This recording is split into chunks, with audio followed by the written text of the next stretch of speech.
right? And we're on. All right. Hello, and welcome to another evening of Dungeons and Dad Jokes. Um, we are, well, not we. Rhonda is gearing up for another con coming in July. Frankfurt Con in Frankfurt, Kentucky. You can check out the details on our website under the calendar of events. I'm also going to be at Horror Fest in September.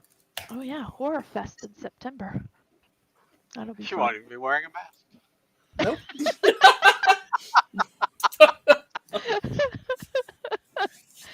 Okay, don't make me I, laugh. Makes my I, day. Stay away from mirrors. You won't laugh so much. I mean, Boy, we're full of it tonight. it All is right. Horror Fest. Maybe I'll wear my bikini. no!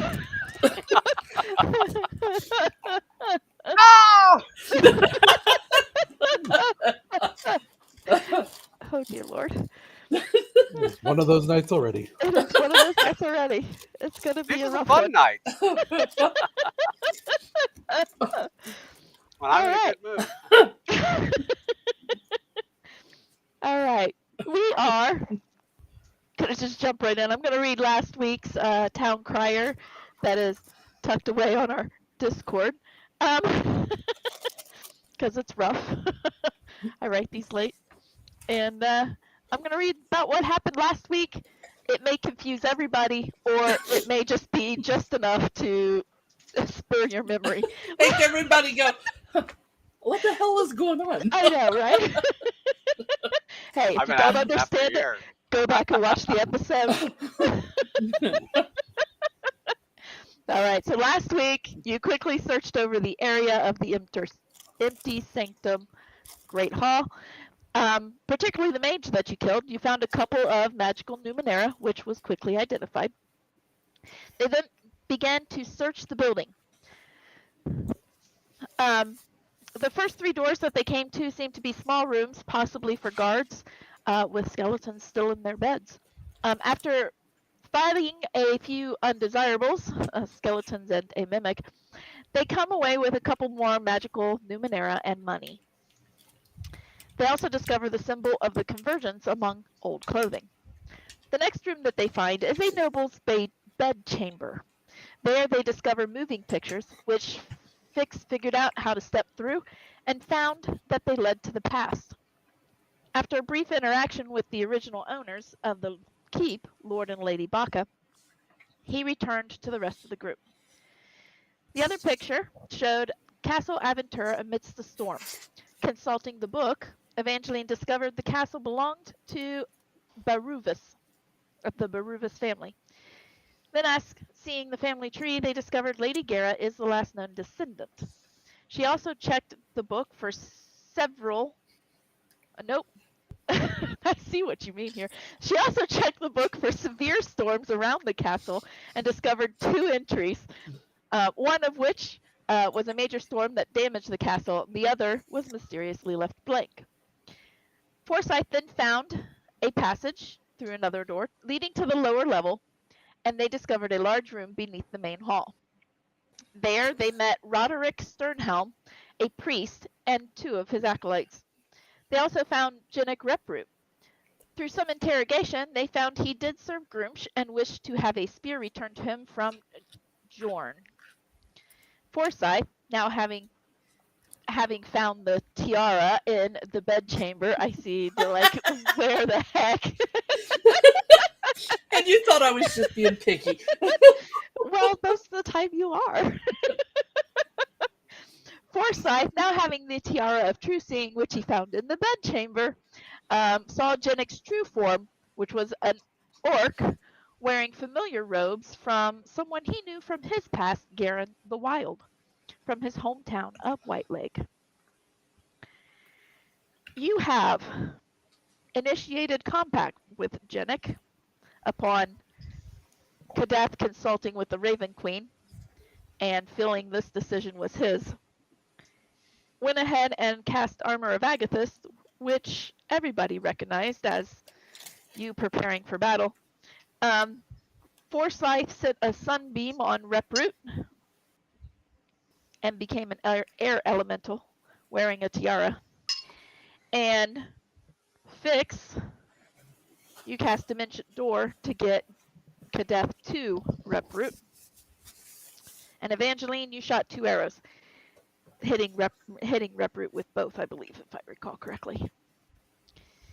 Although I did not get the attack or damage from the sunbeam. Is that a reflex save or is that an attack? Forsyth.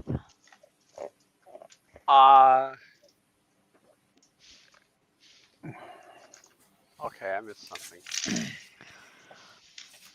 Was I? All right, what was I doing? Yeah, I think Sorry. everybody forgot about last week. I'm not gonna lie. No, it's not that. I'm I actually don't know trying what I to was doing. put the hymns together for Are we Friday in night. Owlbear? We can be in Owlbear. Yes, it is set up in Owlbear. I did put you roughly where you guys were.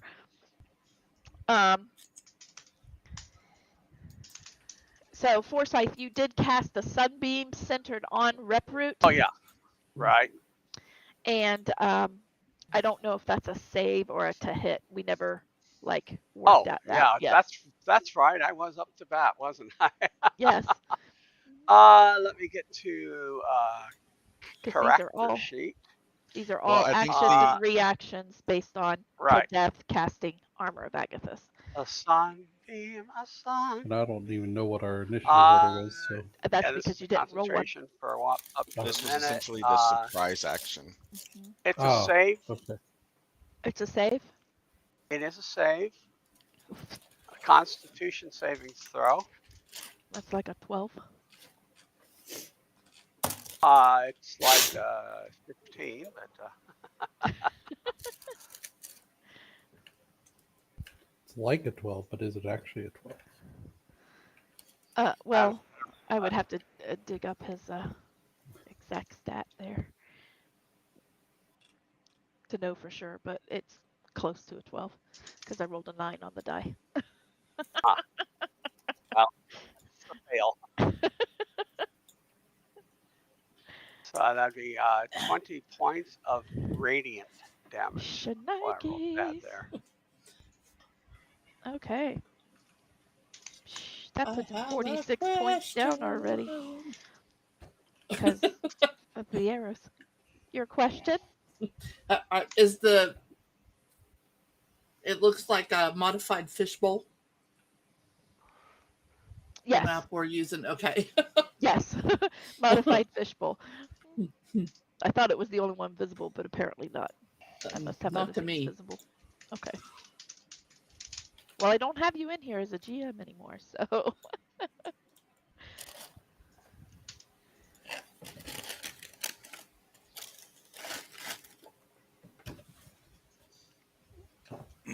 So yes, it's the modified fishbowl with the lovely eyes and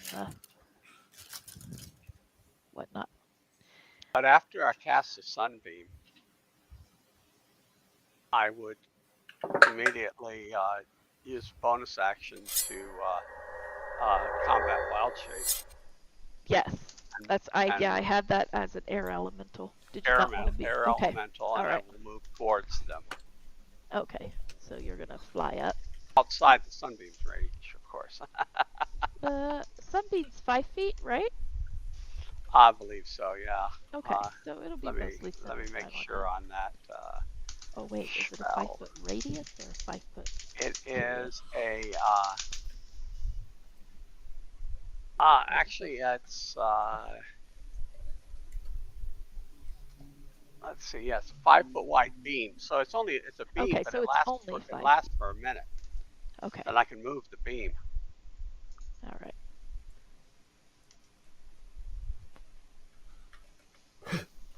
That is a square. That is not what I wanted to do.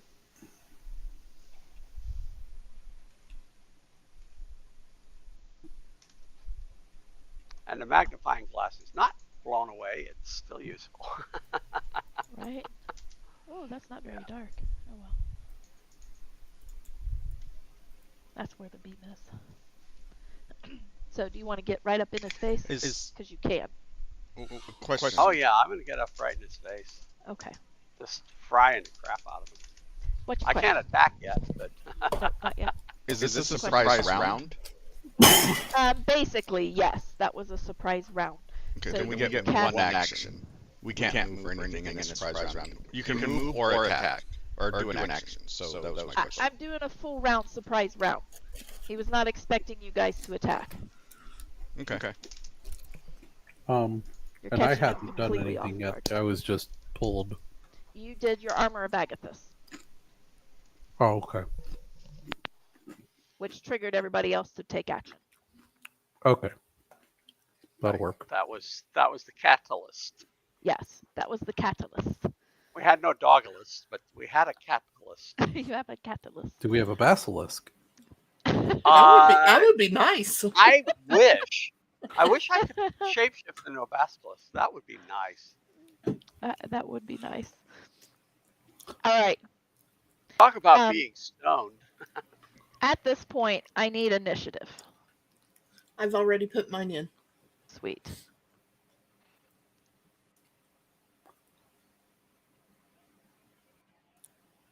I don't know what that was.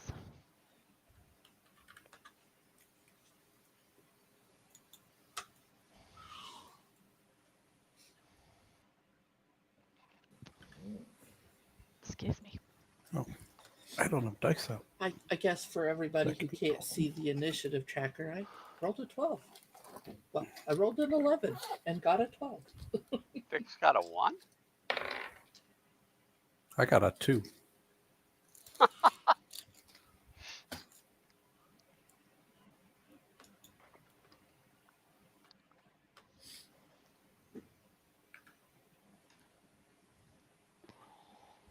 So what did you roll, Fix? A 1. You have no bonus to your dex? No. Whoa. Ouch. Neither do I. Yeah, but I do. expect low numbers from you. Yeah, I rolled all my good ones on Saturday. 4 natural 20s. That's in true. one Oh my night. gosh, you should have seen it. That is not good on Saturday, is it? No, No, it was it's good because fine we on were Saturday. playing Okay. a D&D type game. Okay.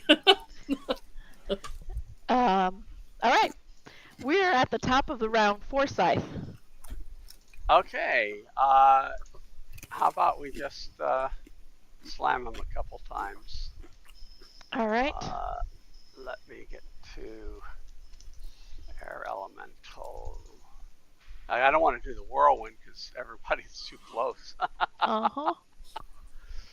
So we're going to do 2 slam attacks because that's what he does. So first one is a 15 to hit. 15 to hit. 15 will miss. That's what I thought. Second one is a 22 to hit. You're going to see him as a reaction. He's going to throw up his hand and have a shield, which puts his armor class Okay. at 23. So he has normally an 18 or whatever it is. 19. Then that at Is 5. it plus 4 or plus 5? I think it's plus 5. 18. Yeah. 18 is his normal. Okay. All right. So that's my turn. Alrighty. But I've taken his reaction. Of course, the rest of the round he's got a 23. But Yep, for the rest of the round he's got a 23. That brings us to his turn. He is going to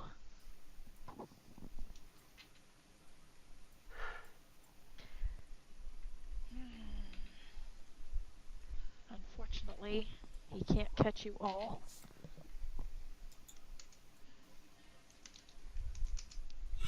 He is going to attempt to he's going to do a little sign with his hand and throw it toward Kadeth, which you're going to see a cloud of gas come out of his hand. And Kadeth and Fix, I need Constitution saving throws. What's this against? Is it against a poison? It's going to be sleep. Oh.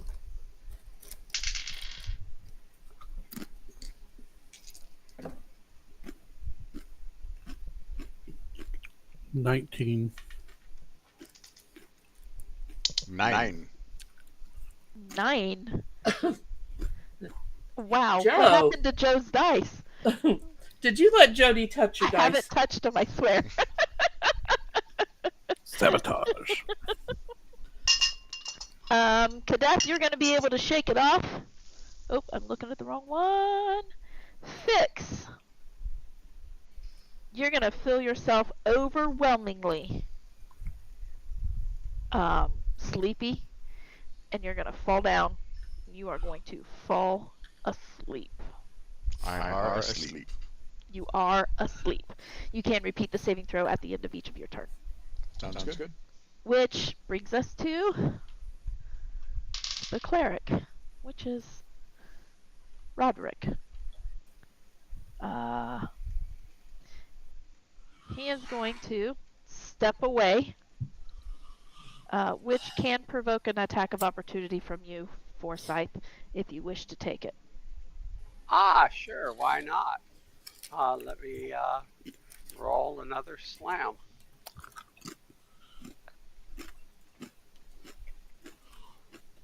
I believe in his taking stats are those. in Wait, do I get it? That No, will be he a wasn't next to you. Oh, wait, no, I was thinking the wrong thing. Sorry. that will be a 28 with my +8. Holy crap, yes, you are going to hit. Well, it didn't matter what it was. It's a 20, so it's gonna hit.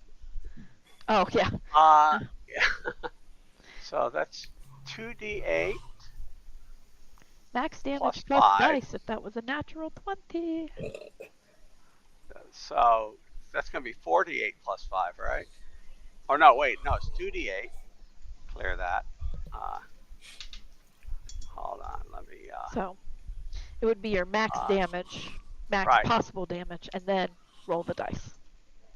Right. So the max possible damage of 2d8 plus 5 is 21, plus 9 is 31. Holy crap. It's an air elemental. I mean, he is it's not a mouse. he is been knocked prone. He is down. He is dying. As of right now, he is dying. His acolytes are also going to step aside. They are not having any of this. We didn't need everybody, just me. He is down. I'm kidding, guys.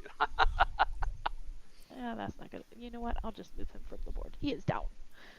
All right. That brings us to Evangeline. Okay, so which one of these people on here is Reproot? The one that is in the sunbeam. Okay. Oh, did he take additional damage on his sunbeam, or do you have to do it as an action or a bonus action? Let me see what the actual wording is on that. I think I have to move it to. Let's see. You can create a new line of radiance as your action on any turn until the spell ends. So, for the duration, a mode of brilliant radiance shines in your hand and sheds bright light in a 30-foot radius and dim light for additional 30 feet. Okay, so that's just sunlight. We have sunlight. We don't need dark vision. Yeah, it's quite bright in here. And yeah, so he just takes the initial damage until I send it again. Okay, basically. gotcha. So you have to command it, basically. Okay. Right. How high up is he? And do I see him? I mean, I attacked him with arrows before. You shot him with arrows. I'm going to say you can see him because I allowed that attack to happen and then I threw your pieces out there. Okay. I'm going to pull the dagger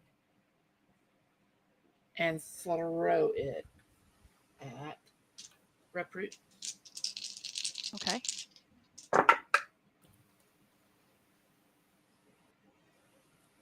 Does a 25 hit?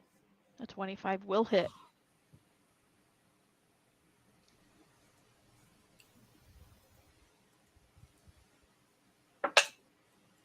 For 9 points of damage, piercing damage. He has a dagger And sticking out of him. wait a minute, there's more. And 4 points of slashing damage. And as a bonus action, I'm going to summon myself to the sword, or to Alright. the dagger. You summon yourself to the dagger. Did you fix that? Did you fix that in D&D Beyond? I don't think that I did.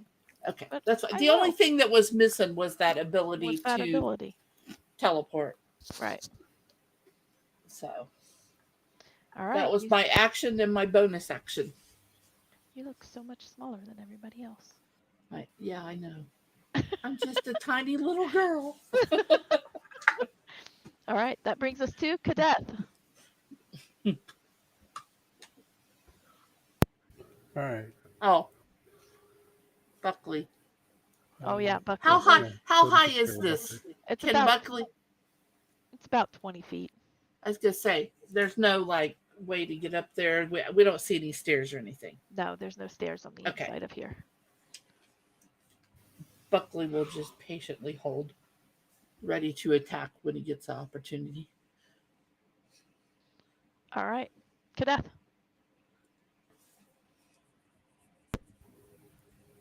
Alright. I will attack. Attack. Attack. How many attacks do you got? Well, I get 2 attacks. But first I'm going to... Wait, we weren't down hit points, were we? I Not that am. I'm aware of. I'm down considerable Oh. hit points. Yeah, from the mimic and the skeleton. And might have been. and the previous battle, we never took a long rest. We took a Yeah. short rest. But On you a short did take a rest, you short can rest. spend your hit Yeah, dice I to would've- recover. I don't remember taking the short rest, so... Yeah, well, through the, looking through rooms and waiting for Fix to get out of the painting and various other things, you could have taken short rests. Okay, then give me a second. Because my It hit points also are makes really, it really possible low. to attune to items. Otherwise, you would not be using your attuned items right now. I don't have any new ones. Well, I have 2 new ones. Because I am definitely down a lot of hit points, so I would have used that to my advantage.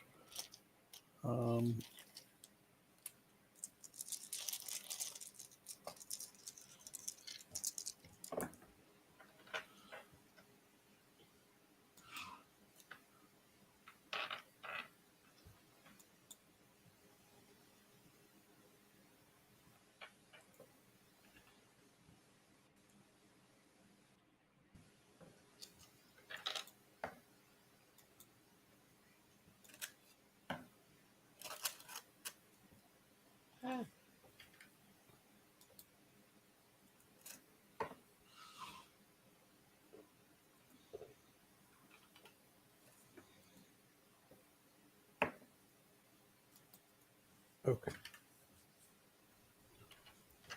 I had to use most of my hit dice, but...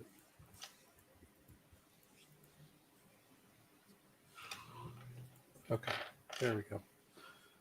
And then I had done and I was really out of it. most of you were. What? I said most of you were. Well, with it being the last day of the quarter, everything was off for me. Okay. I remember I get this points in there too now. Okay. Now I'm gonna do stuff. So I'm going to Hexblade's Curse.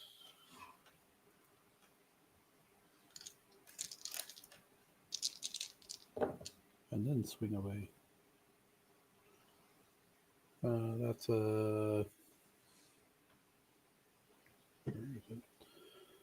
29 to hit. 29 will hit.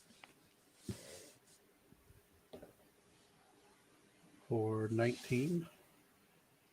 19. And then a 20 to hit. 20 misses. Bummer. I even rolled minimum damage, which would have been like 17. Well, a 20 misses. No, not 17. 13. Okay. I think that's it for me. All right. That is it for you. All right. Fix. You are sleeping. 14 on my save. 14 on your save. Still fails. You are asleep. The DC is 17. All right. Bring us back to the top with Forsyth. He still has his 23 AC. Okay.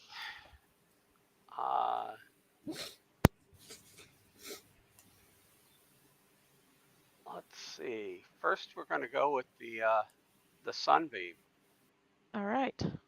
That's a reflex, isn't it? Or a Yeah, it's dexterity. Constitution. Oh, it's Constitution? Yeah. It's a 19. Ah, that is a save, so it'll be half damage. Right. Let's hope it's really good damage. So half damage is 15. Yeah, It's a really good roll.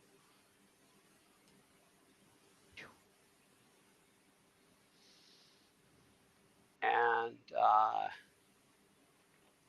let me make sure that is indeed. Is that an action? Oh, actually, that is an action. So that is an action to do that. Okay. Yeah. So all right. So that is my move. That's a guaranteed hit. That's why I didn't. That's true. It's a guaranteed hit. All right. So. That makes it his turn. He is weak. He is weakened. And he's going to kind of growl at all of you. And he's going to grab a hold of one of his fingers that you see a golden ring on. And he's going to kind of twist it. And he's going to disappear.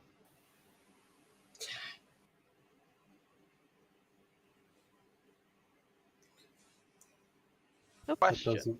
That doesn't get a attack of opportunity, does it? No, it's a teleport.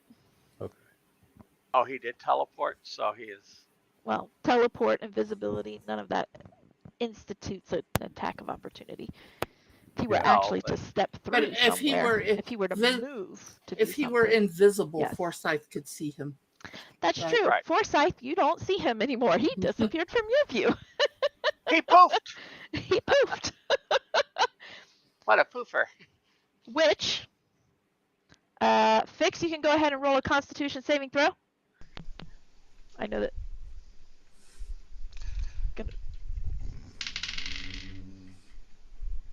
That's 11. Wow. Your tiredness is rubbing off on your dice. Apparently. Like, nah, we're just going to sleep. It's fine. So I'm going to essentially, unless you want to continue combat, I'm going to pull you out of combat. These acolytes are not approaching. What were the two eye things? They're Glaxers. Yeah, in this process, the Glaxers have moved. I don't remember what Glaxer is. Drawing their attention. They are just blobs of eyes that Roderick, whom is dying on the floor, if you want to let him die, he can. The eyes have it. Which has informed you that Glaxers are creatures of curiosity. They observe, mostly. They won't necessarily attack unless they feel their lives are threatened. but they like to watch and to learn. And they were here watching them, watching something else, which you guys have not seen yet, even though he's on the board.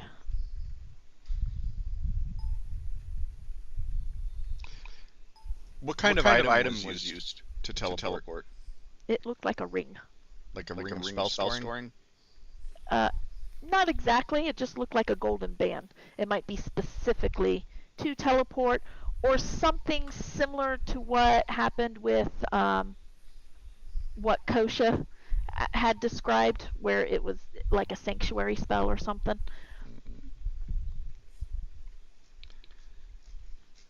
Okay.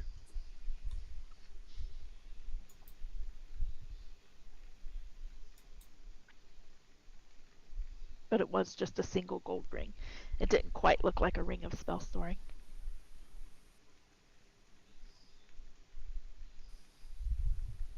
Gotcha.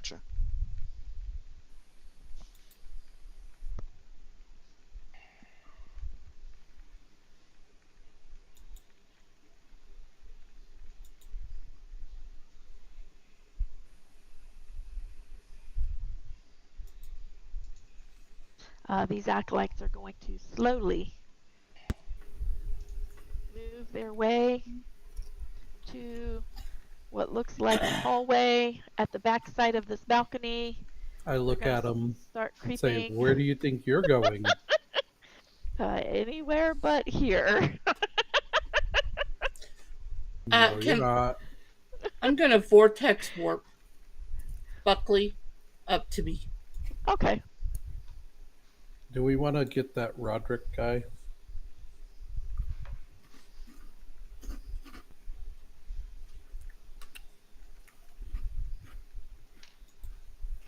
Do we want to keep him alive? Is Roderick the one that teleported, or was that the... No, that was Reproot that teleported out of there. Okay. Gotcha. No, Roderick was stepping away when he got slammed by the air elemental. Well, did he attack us at all? Didn't have a chance to. Well, no. From the character's perspective, did he do anything aggressive? From the character's perspective, no, he did not do anything aggressive towards you. So we have no reason to kill him right now. Correct. Yet. Right now.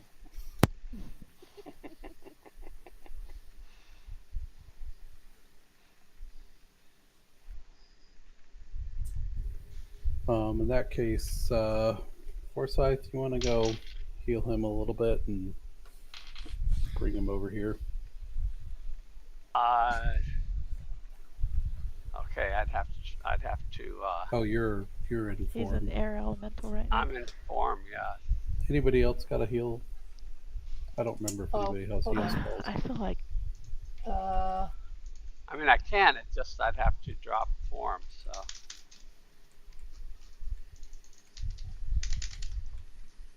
Let me see if I've got something. Forsyth says, use me as a last resort. Yeah. Is he at zero hit points? He is at 0 hit points, yeah. I'll cast Spare the Dying on him. Yeah. There you go. He's still unconscious, but he's not gonna die. Right. All right. I don't So have anything. He has been stabilized through fixes Spare the Dying, but he is still unconscious, so you don't have to worry about him too much.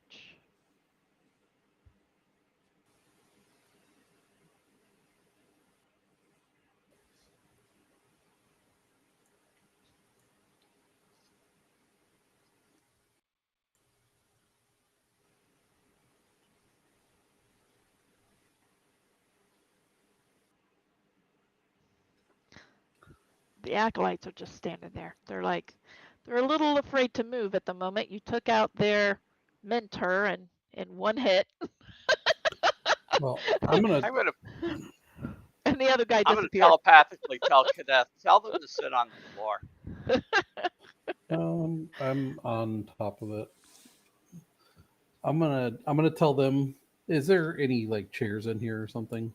Now this is all just a open balcony. That's Okay. why I said sit on the floor. Yeah, Yep. I'm gonna tell them have a seat. they'll sit down. Where did your master go? Uh, they will point to the unconscious one lying on the floor. He is our mentor. Where did Reproot go? I'm somewhere safe, perhaps back home. There is nowhere safe. Do Where not is know. home? Home for Reproot is Uxfan. Yeah, we know where that is. I know. I'm just checking to see if they know. We know. Where is my? There it is.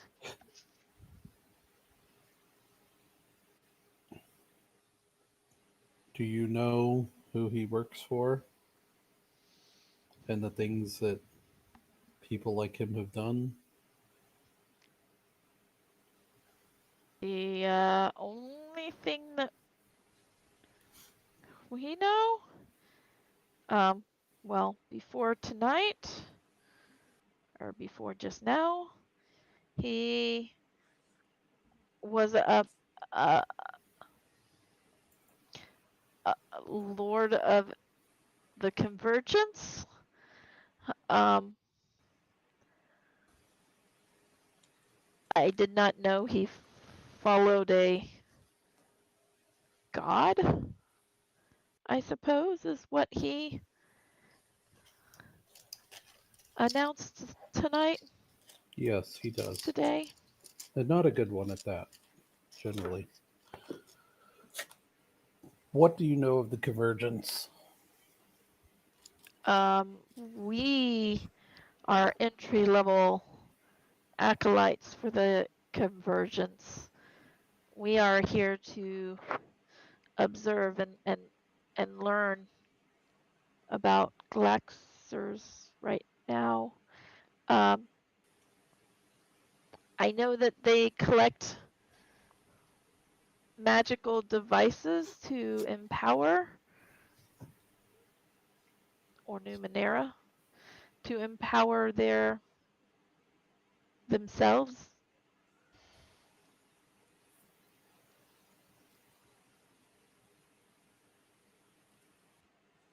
Okay. I we're just entry level. Like we don't have access to any of that at this time. Hmm.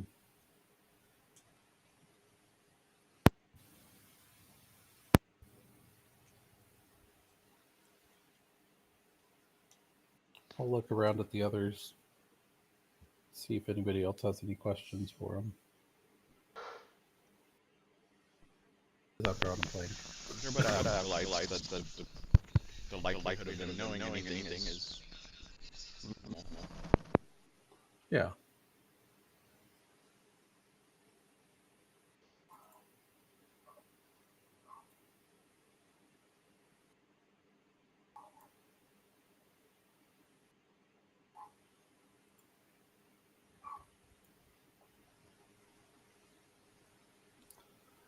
Well, I'll look back at them. I would advise a change of profession.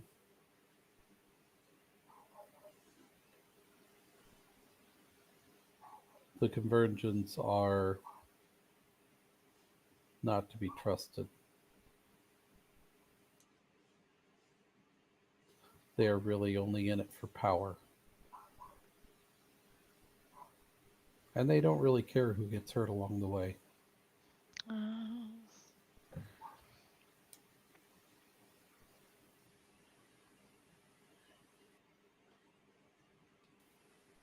Kind of look at each other and look back and they go, okay. If you're not sure where to go, Why am I drawing a blank? Crayons that are clear. Yeah, my crayon box is empty, I think, at the moment. Helps when you're drawing a blank. Try to think of place. And let me pull up the map because my brain is not Home. connecting. Home is thrice. Thrice. Okay. Price is nice. So if you're not sure where to go, a good place for a fresh start is Thrice.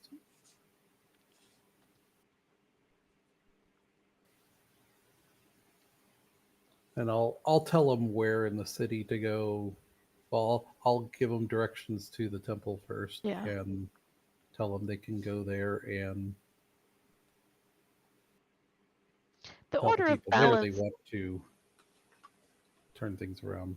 Yeah, I was gonna say the order of balance is known throughout the steadfast. Okay. Not highly popular, but known. Most people tend to lean toward the order of truth just because it's more widely present in places. Well, I'll tell them that either one would be acceptable as, And better than what they've got. a replacement for their current apprenticeship.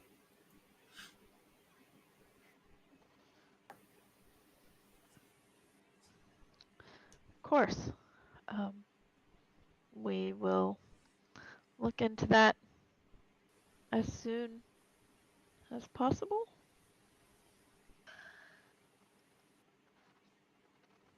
And I'll turn away from basically fully dismissing them at this point.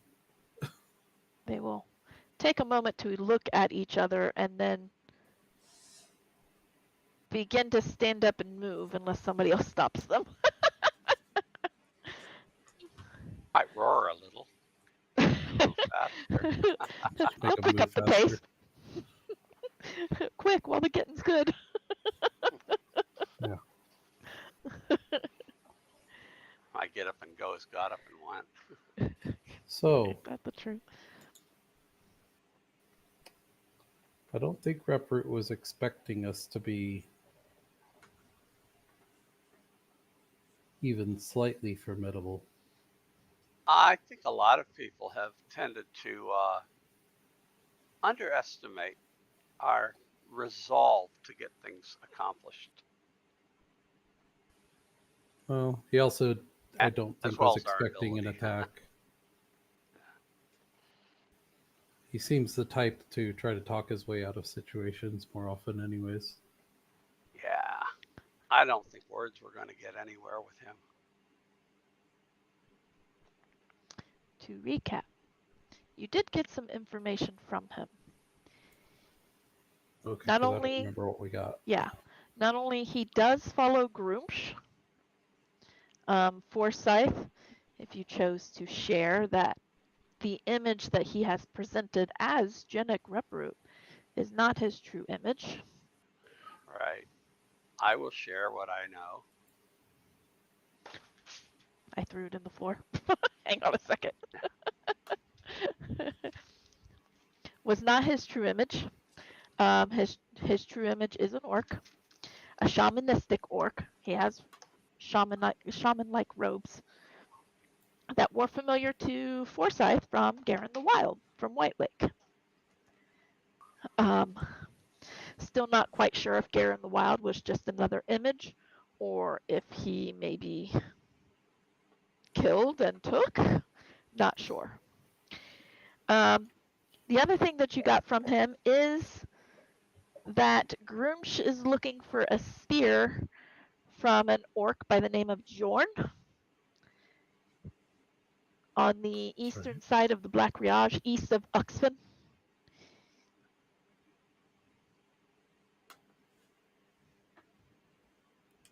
You do know that. It's up to you what you do with that information. You can just let it be if you want or pursue it at some point, but that's just information you gained from him because he did seem to want to barter with you in some manner, that you return the spear and he will turn a blind eye to whatever everybody else was doing for Velsharoon, basically.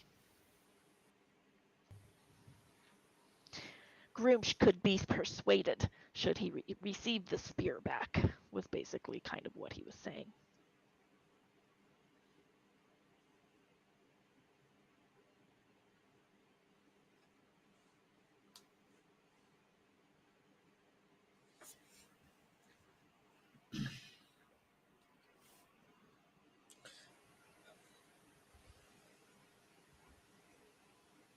Well, what do we want to do then? And Roderick is unconscious on the floor. Yeah. But he's not dying. Nope. He'll wake up eventually. I'm going to start looking around this place down here. Okay. See if there's any stuff down here that we I'm going haven't to fly found yet. around the. Cast detect magic. Okay. With detect magic, you do see that Roderick does have some magic on him. Packing heat. He is packing some heat.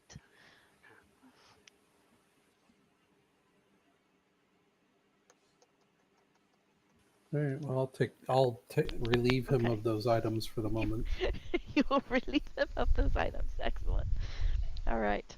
Let me look to see if this creature is in here. And as you fly about the room, Forsyth. Okay, that creature is not in here. You will find another one of those Shathos? Okay. He's in the other book. You guys fought a bunch of those once before because they were attacking a town way south from here. It is a lone one. You know that they tend to be in groups. You've learned that. He seems to be kind of cowering in the back. Sathosh. Cowering kind of in the back of the thing, of the whole room. As far away from the balcony as possible, kind of behind some rocks. He knows what's going on. Did not want to be involved. Is that the multi-eyed thing? No, that's the Glaxer. The Glaxer is the multi-eyed thing. No, they seem to be very on the four of you. Watching you're talking about this one down here? Yep, that one down there. Okay. All right. I will approach it and try to communicate with it telepathically. All right. What is your intent? It kind of portrays an image that you believe might be further north, actually. Maybe somewhere in beyond the Steadfast, maybe near the plateau. It kind of gives you those images. Okay. And you get home. So are you here willingly? And you'll hear taken. So would you prefer to go home? Yes. Who do you serve, or whom do you serve? I serve the great leader, and you hear some subsonic kind of sounds come through your head. Almost some clicks and gurgles that are subsonic. You can't quite understand what. Okay, apparently that's a name. Okay. Yeah. Language isn't Aran, is it? No. Okay. That's why I like the telepathy. It really saves a lot of. The name doesn't translate. Right. And who brought you here?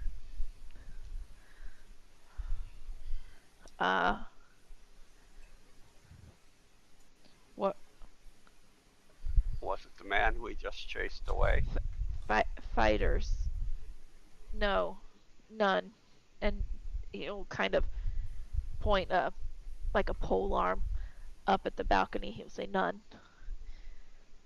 Okay, so the acolytes then?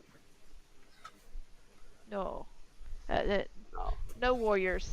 And he'll point to the balcony again. He didn't see any of those as warriors, but he is Okay. portraying that warriors brought him here. Ah, so he was enslaved. I tend to believe you need to be released, and maybe we can find favor with your people at some point in time when we need it most. Would this be acceptable to you? Yes, I will tell. I will escort you to the exit, and I will do that. I will escort him to the exit. Sweet. All right. Nobody's going to get in my way. You can blow them all away. All right. Forsyth begins to lead the Sathosh, which you guys will all recognize as it, as it comes out. It's by itself. You've seen Sathosh before, way down south. Studying lots of books about biology in the north and all of that stuff for you, Forsyth, with Kosha. You do know that the Sathosh normally live up north. You're not sure why that group was down south to begin with. All right. And I So will you do research figure him that a out. little more once I have an opportunity, but for now I will use what knowledge I have, and I will bid him safe travels. I would escort you there, but unfortunately we are called to a mission which doesn't currently take us there, as far as I Understand. know. And he will give you a little bit of what kind of looks like a bow. He doesn't really have a face. They Right. definitely they release subsonic frequencies, but telepathy is about the only way you're going to get actual, like, very communicable conversation with them. I will just twirl in the air. So, and he will head off toward the mountains, All right. like he's getting ready to go into the mountains to go through there, as opposed to heading north first. He's going to head I will east go first. rejoin my group. All I right. take it I don't see anything else in the room there or the building. No. Okay. If you do a quick fly around before you go back in, you do see that there are still some zombies around the building, but they don't seem to be trying to come in or anything. Right. They're easy to take care of, so I'm not going to even consider worrying about them at this point. And I will relay what I know to the rest of the group and let them know that I sent him on his merry way, and All right. told him that if we are ever in their neighborhood, we will check in on him. All right. So what I find on Roderick? You find on Roderick. Oh, let me write it in. I'm not sure. I just wrote down cipher uncommon. Let me see what it actually says on here.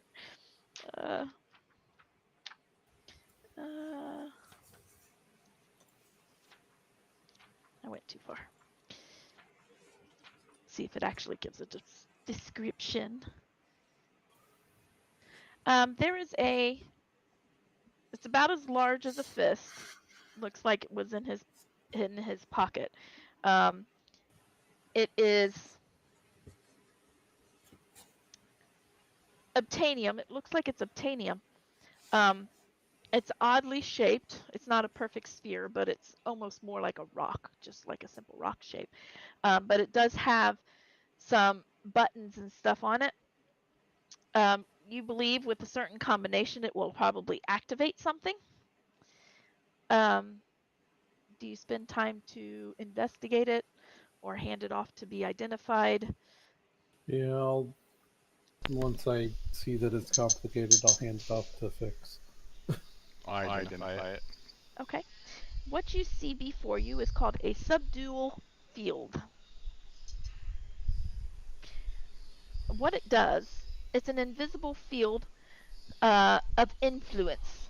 It's about 60-foot radius. It's a rather large field.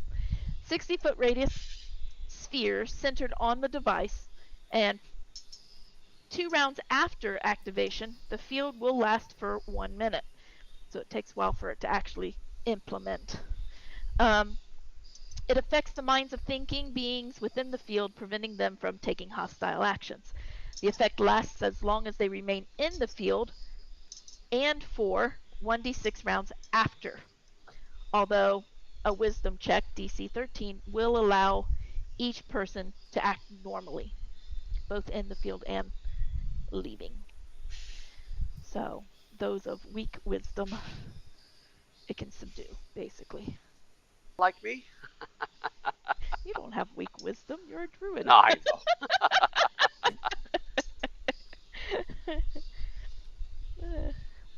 All right. What you also find on this poor bloke, as he is unconscious, let me find his list. I'm going to random roll this because random rolls come back and bite me in the butt most of the time. What you find also on his person, oh, you gotta be kidding me. Something way too powerful that should be in your hands, probably. Anything is that.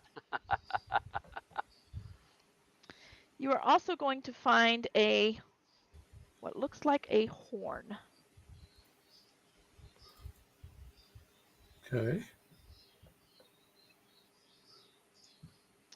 Oh, it's not viewed up there. The horn, it looks like a ram's horn that can be blown through. It has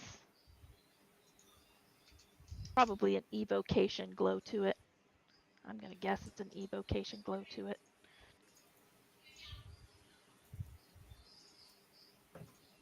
Okay. I'll identify it. Yep, evocation is what it would be. You identify it as a horn of blasting.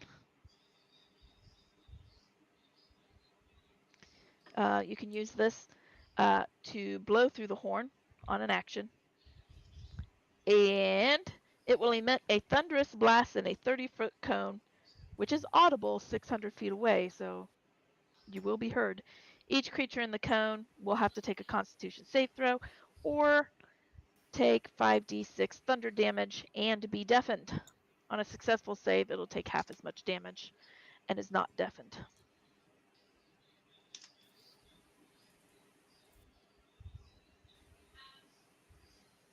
I got damage resistance thunder. Each use has a 20% chance of causing the horn to explode, by the way. Currently. Just so you know.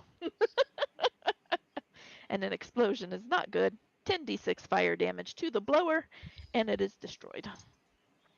That's So, a nice little toy. yeah.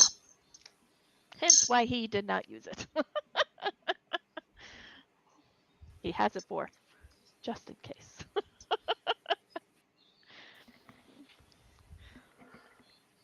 Anything else? Those are the only 2 magic items that you find. If you filter through his pouches, you will find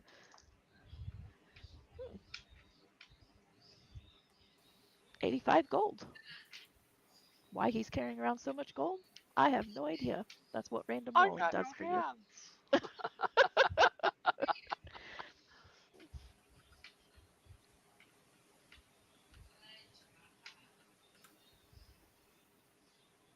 It's been what, like 10 minutes since Roughly. I'd go over and I'd pour a healing potion down his gullet. All right. He comes to with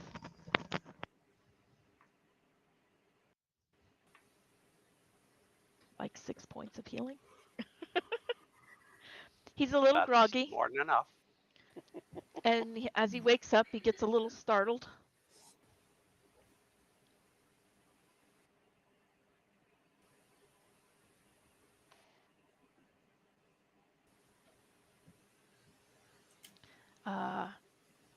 He'll kind of look at all of you there.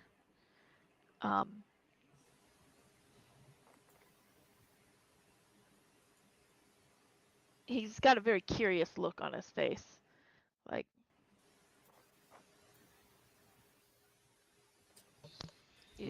I'd toss him back the his items and Except tell the him gold. if I was the one with the gold, I'd toss that to him as well. Huh. Forsyth says, "Man, can't pickpocket nobody." And tell him if I see that horn go to your lips, I will remove the health that I bestowed upon you. I'll remove his lips. Snack him off his face.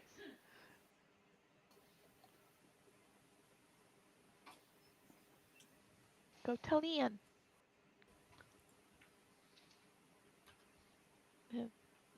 We'll put the horn back on his belt. Take the rock. Hold it for a minute. And then put it in his pouch. That trinket is not going to help you amongst us.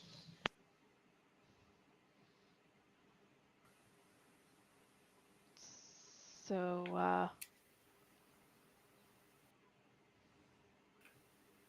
I take it you're not going to kill me? Would you like us to? No, I prefer to live, thanks. I try not to kill people unless we have to. He'll kind of look around to see if he sees Reproot. You were abandoned. He's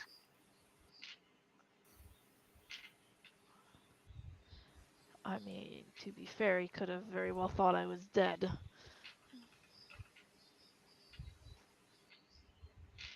actually, I have a feeling he thought he was dead if he stayed.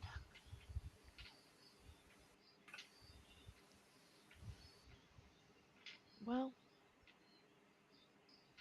He wasn't wrong. as hard, he kind of looks at you, air elemental, floating, floating in the sky there, Talking in his head. talking in his head. Yeah. Seeing nobody else's mouth move, he's gonna assume it's the air elemental here. um, he will say, it's a fair point.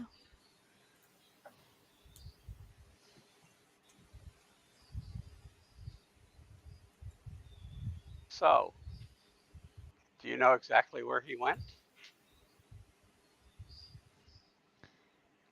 If he skipped out of here quickly, good chance that he went home. Although, being Lord of Uxven, many know him as such. He will not stay there long.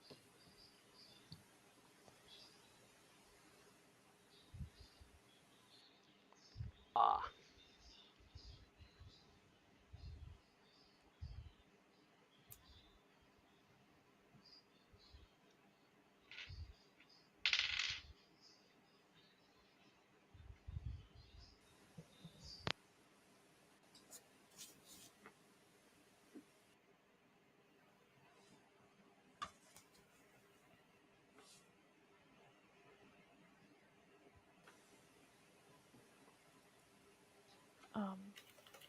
Am I to...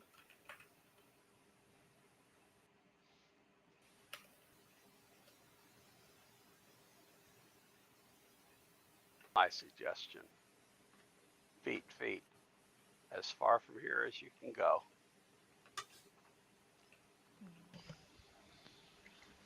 If I am free to go, I will. Don't be seen around here again. Don't be seen around evil people again. Next time, you won't walk away. There is much evil in this world. Not all is as obvious. Yeah, but you're discerning enough to know when it's evil and when it's not.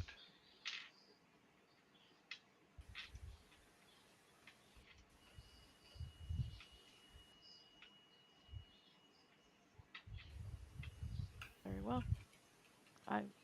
He will stand up.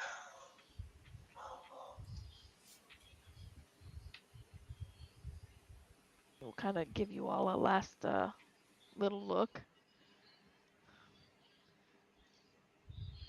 Are any of you doing anything in particular? Following him to the door. Okay. Well, he's going to go out this hallway.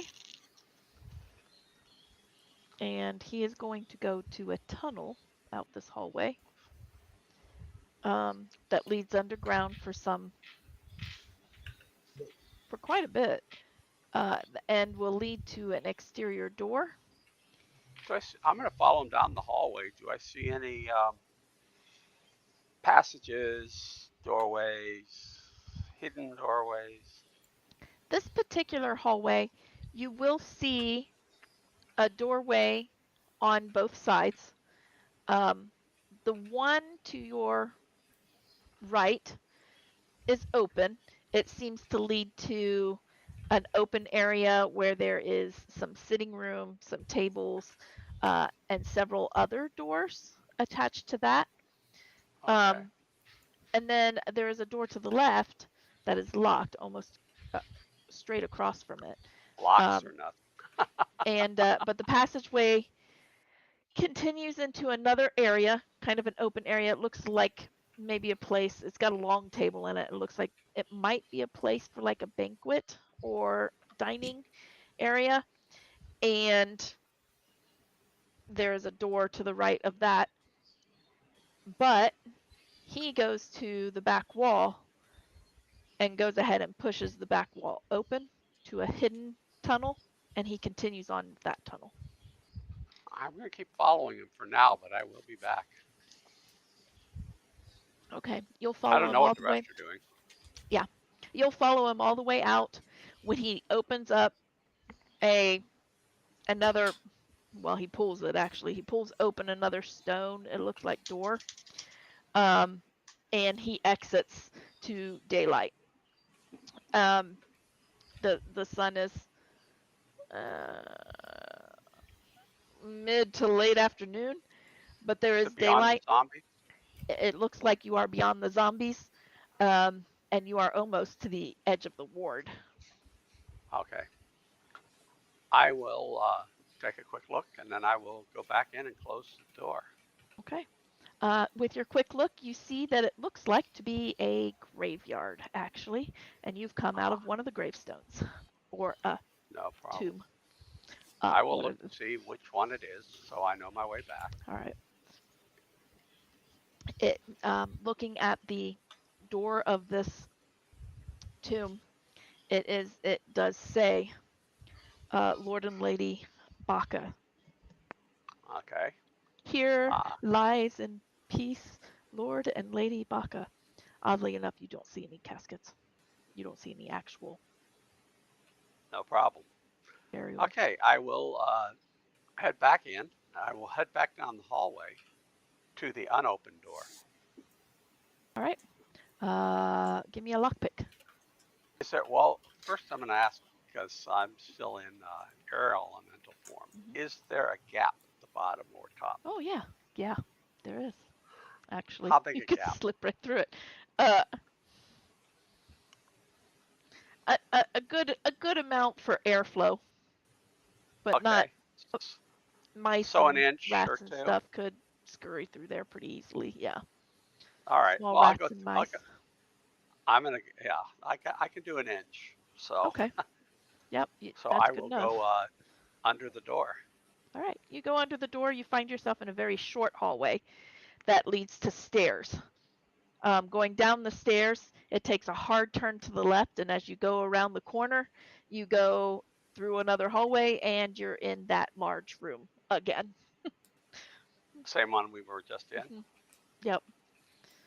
Okay, I will go to my friends and tell them that there's some passages below this building, and some of them have some rooms I think we might want to check out before we head on. And I'll lead them to the place where the open door is. All right. And I'll tell them I've already been in the unopened door. All right. What are the rest of you doing while Forsyth is following Roderick out of this place? Getting a short rest. You could if you wanted to. Probably figuring out if there's anything else around here in this Uh, particular room, anyway.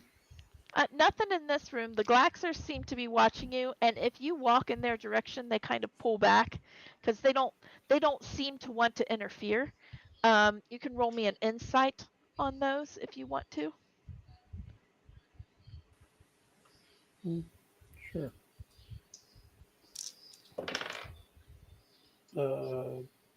25. 25. Okay. You definitely see or notice that they are completely observers. Basically, if you ignore them, they'll follow you around, but they will stay out of your way wherever you're going to go. They're not going to block your path or anything like that, but they are going to follow and they're going to watch. They want to see what you're doing, and they're observers. They got lots of eyes. They like to use them.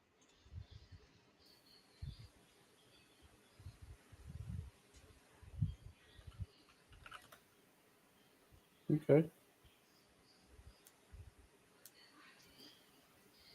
So At you this walk point, around. I'm. Go ahead. Oh, I was gonna say at this point, I'm essentially tapped on spells and everything. I'm pretty exhausted, so I'm probably just Give sitting me up on the 10. balcony.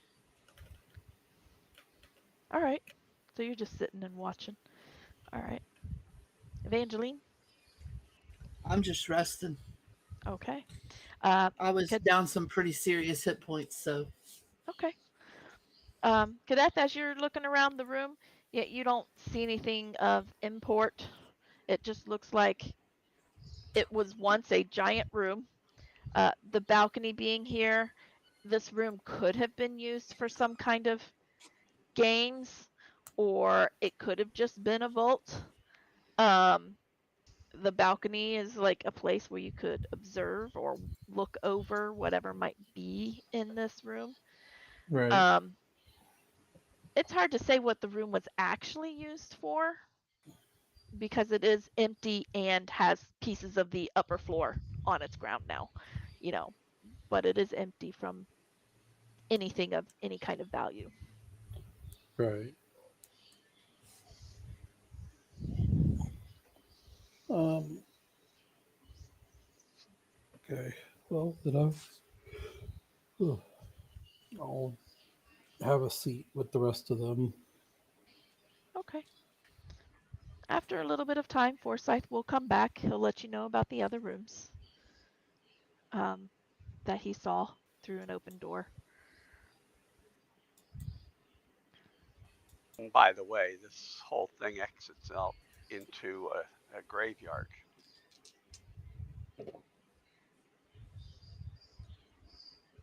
past where the zombies are.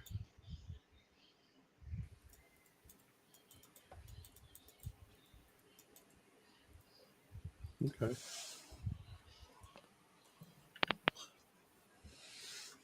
All right. After a little bit of time, rest, you catch your breather.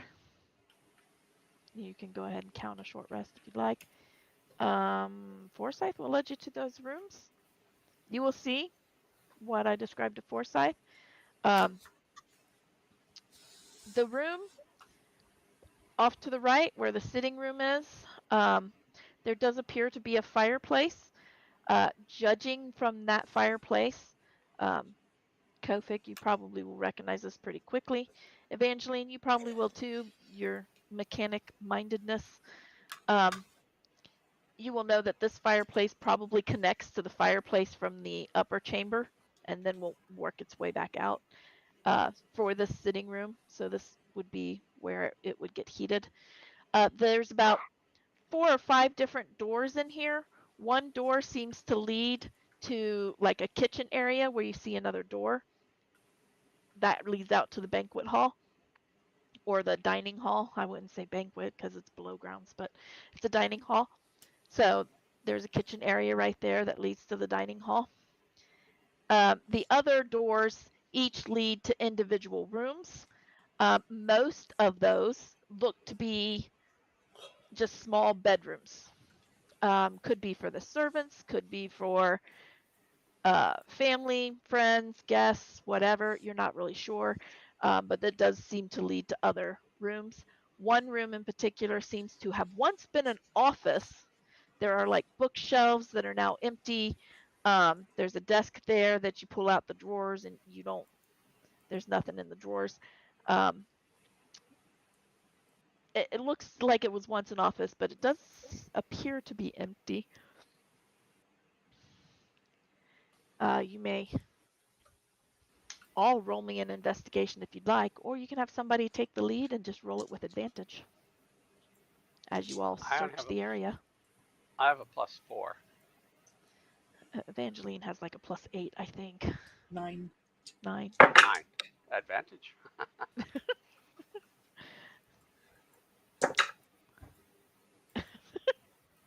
27.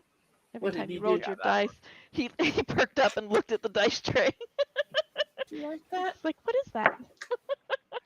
He was All right. mentally moving it to give her a good number. Yeah, he was trying to give you a good number. It's like, I use the force, mama. Did you roll that dice over for me so it would roll good? Yeah. So, right. So as you're digging through some of those drawers, you do, Evangeline, with the others kind of opening drawers and kind of tapping on things and knocking things around, you do notice that one of those drawers has a fake bottom. Oh, let's pull that up. All right. You pull that up and you will find some paperwork and an item. And an item. Let me describe this item to you. The next item up for bids. The next item up for bids. Yeah, this is like a cash.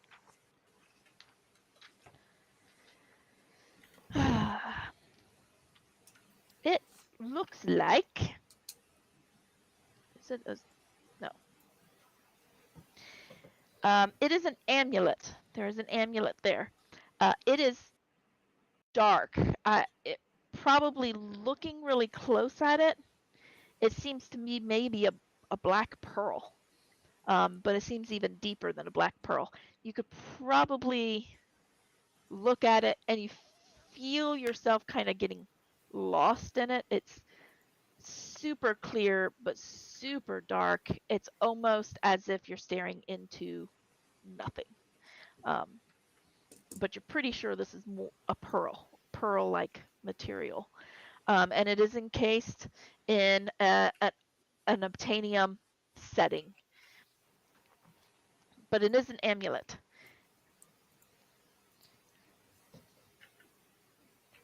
And I do believe, Kadeth, if you're detecting magic, it will glow of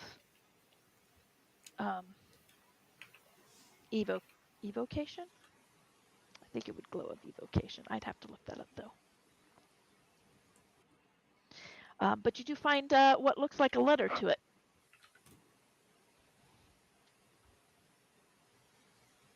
So that's paperwork. Is a letter. Mm-hmm. The paperwork is a letter. Looking at it, it looks to be sealed with wax.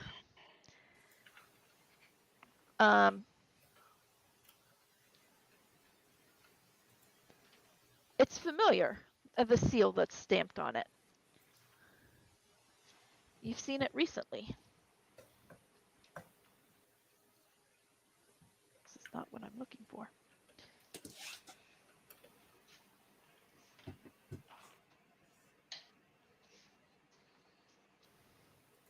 I'm going to go with what this is.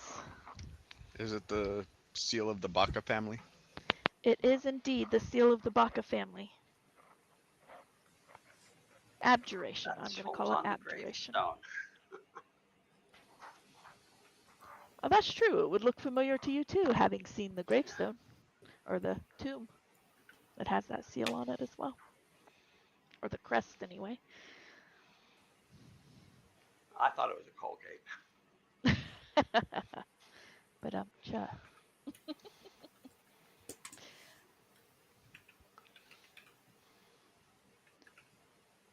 The seal is of the Baca family. That's the Baca family crest.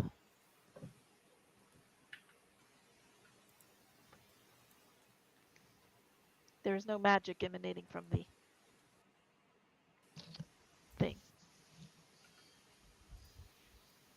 I better keep this open because I'm going to need to be able to read to you what this does. Do you read the letter or give it to one of us or? Yeah. Yes, you read the letter, or Yeah. yes, you give it away. Yeah, I'll read it. Okay. You read the letter. You open it up, and on the inside, it says, "To the mysterious man from the future." I thought I introduced myself. You did. Okay. Do you think they remembered? Probably not. I don't know. Somebody coming to the from the future, I would remember their name. I don't know. Maybe they had a lot of things on their plate. Or maybe it was written in haste. You want to roll an insight on this letter? Sure. Or maybe they didn't want to reveal your name in the Or letter. that. That too. Yeah, I'll just insight. That is a 25. 25.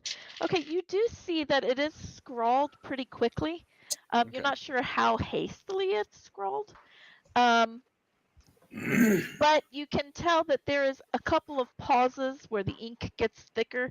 It looks like even though they're writing this kind of quick, they're taking a moment to think about what they're writing. Okay. But it does say, "To the mysterious man from the future,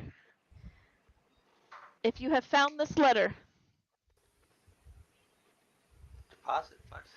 use this, or may this aid," it won't say use this, "may this aid your group in preventing a future calamity. With this letter, you should find an amulet, or the amulet, of a midnight field. This amulet, when activated, will create one of two things. It may create a personal cloud to surround you in a skin-tight field of absolute blackness, darker than black paint or a cloudy night under a new moon. It'll only last for about 40 minutes, but it will aid you in hiding. It will be disorienting for others to see you, and you will become harder to hit. The other is just in a larger cloud. It will burst into a 10-foot sphere, creating a cloud of darkness that will last for only 4 minutes. Bright light in the area will darken and become dim, as dim light will also go out.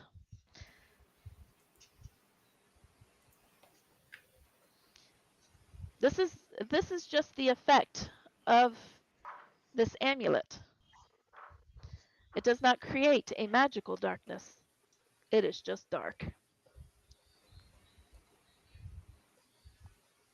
May it aid you and your group.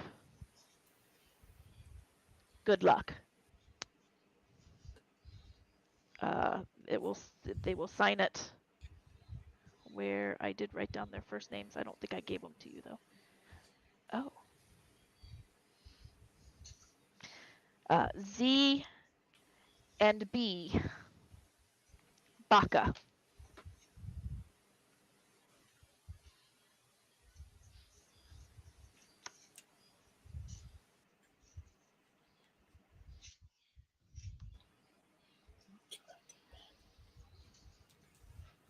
Interesting.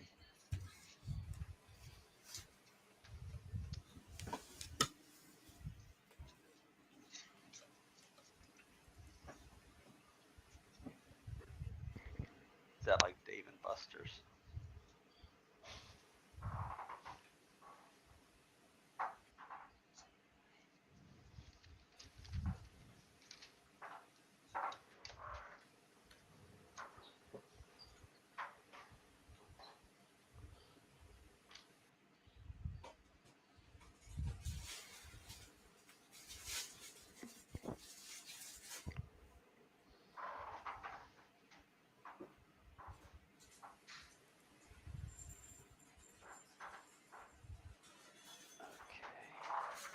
Okay. I did Evangeline hand it off to anybody? I'm kind of confused at this point.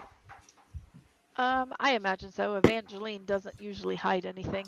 Well, no, I know she read the letter, but I didn't know if Oh. she was going to hand the amulet to somebody or what was going on. Gotcha. Hey, How do you- Evangeline, Yes. do you hand anything off?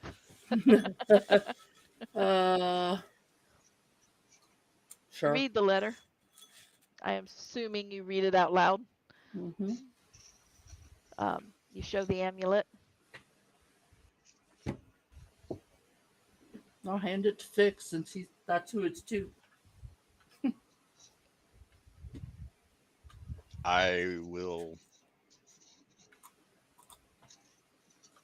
I guess I'll go ahead and identify it to get any more information off of it as well. When you identify it, your identify is odd with this one. It comes back more as a when you cast a spell, it comes back more as a cloud of darkness, maybe more like a cloud of darkness amulet per se. But it seems from her description, it does more than just like a cloud of darkness, or it can do different things than just a cloud of darkness. So you definitely get the feeling that this is second age. I mean, from your identify, you can tell that this is second age science meets magic a little bit here. You're not going to get everything from an identify, but she told you a lot. Okay. And I guess the question is does it require attunement? From a meta question Oh, perspective. that's the meta question. Let me see. Let me look. I did not even look at that. Doesn't sound like something that would be attuned. Nope, it does not need to be attuned. But it does take an action to activate. And upon activation, you have to choose personal or cloud. Gotcha.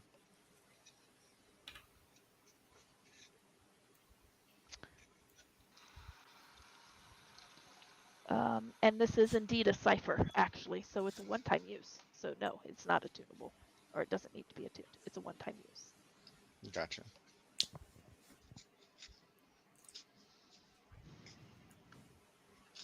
Could ask, do you have Yep. the super seeing darkness? What do you mean? Double Do you have sight. dark sight? Yeah, devil's Oh, sight. yeah. I have double sight. But you said this isn't actually like magical darkness. It's It just is not. Now Yes, go. I she says put you it is in the not bed. magical. The darkness itself is not magical. okay. It is I just can something see this in does. darkness that's magical or not. Right. But anybody with dark vision can see in this darkness. Should be able to. But it is disorienting. She also said the darkness is disorienting. Okay. So it can And get disadvantage. something that your identify would show that even though it's non-magical darkness, a simple light spell will not penetrate it. Okay. Right, because it wipes out the light Mm-hmm. or downgrades it. I wonder if my sunbeam would, because a sunbeam. What level is your sunbeam? It's like 4th level or something like that. It's possible. It'll take some pretty powerful light to penetrate it. Yeah, no, it'll make that 6th level. It's a 6th Oh level spell. gosh. Yeah, it'll probably do it.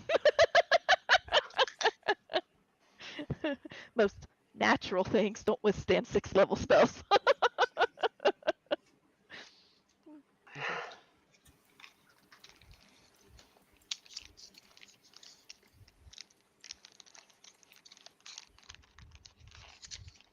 All right.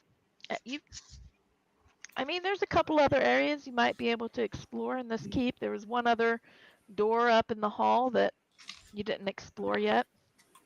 Do you want to finish exploring this keep and I can just tell you what you find, or you want to say, Yeah, that's good, let's go, let's get out of there? probably finish exploring. Okay. Sure, why not? All right. You move about the keep. These Glaxers seem to be following you everywhere. That's fine. Yeah. You explore the last door of this keep in the Grand Hall. Back in this door, you do see a couple other rooms that are small. There's nobody in them. Dust is heavy, just like in the other rooms upstairs. Downstairs, oddly enough, there's not nearly as much dust. Upstairs, however, it's coated. Um, and these rooms are small, could be servants, could be guest rooms, could be any number of things. They're not quite as small as the other three, but they're definitely not as big as the main chamber. And also back in here, you do find another smaller kitchen area. It's not as decked out or as large as the other one. You probably figure the majority of the meals that were cooked in this keep was probably cooked in the other one and either brought up for banquets or just sent to the dining hall since it was attached. But this one is much smaller and maybe more personal, where servants themselves could eat, or possibly where anybody who lived in those rooms had a quick access to a kitchen. You're not really sure, but it is a smaller kitchen with a stove and whatnot. It's definitely more personal, not designed for large accommodations. In all of these rooms, you don't find anything of value. In a couple of them, you may find in a chest some old garments that are ripped just from age or wear, mostly from age. They seem to be of average value, not anything that a noble or lord necessarily might wear. Um, so, but there's nothing of great value back in here. You don't find any gold or silver or anything like that. It seems pretty empty.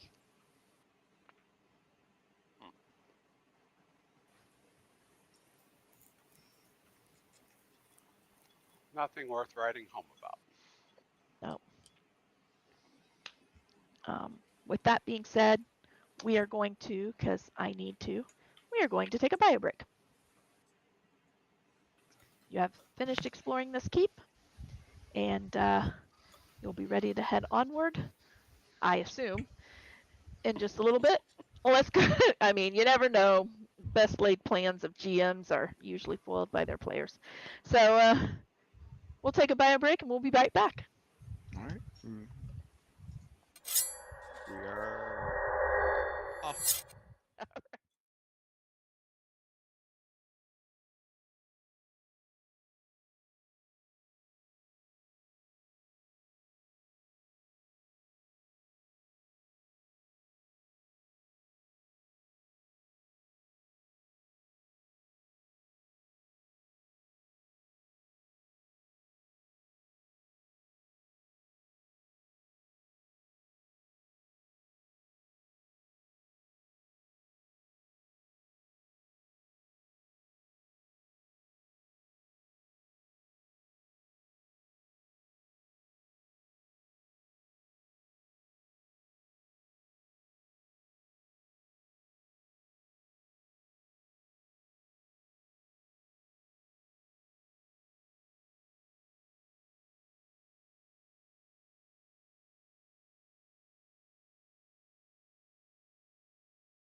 back.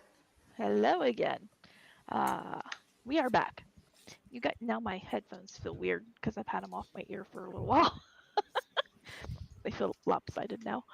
All right, we're back. You guys just finished clearing out the keep, basically, just checking all the rooms and whatnot.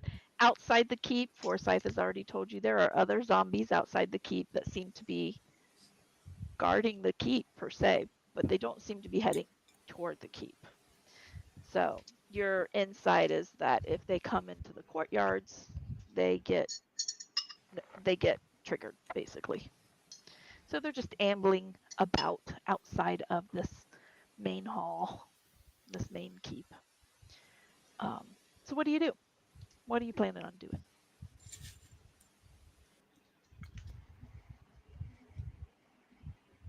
Aren't we on our way to see Strawbeck? Yes, you are. How far In, is that from in here? Charmaine.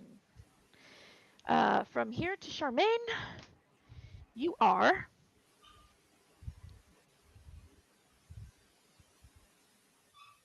um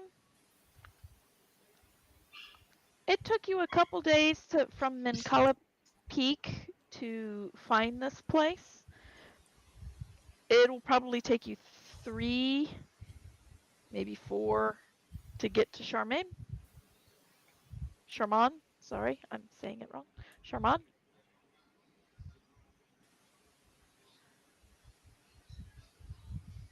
That's a softer tissue. Yes, it is. But I suggest we probably set up camp here. We've cleared this place out. We know what's in here. We can find a room, cordon it off, and just get our rest in. I'm essentially tapped for energy, and I don't think that wandering about in the woods at night is a good idea.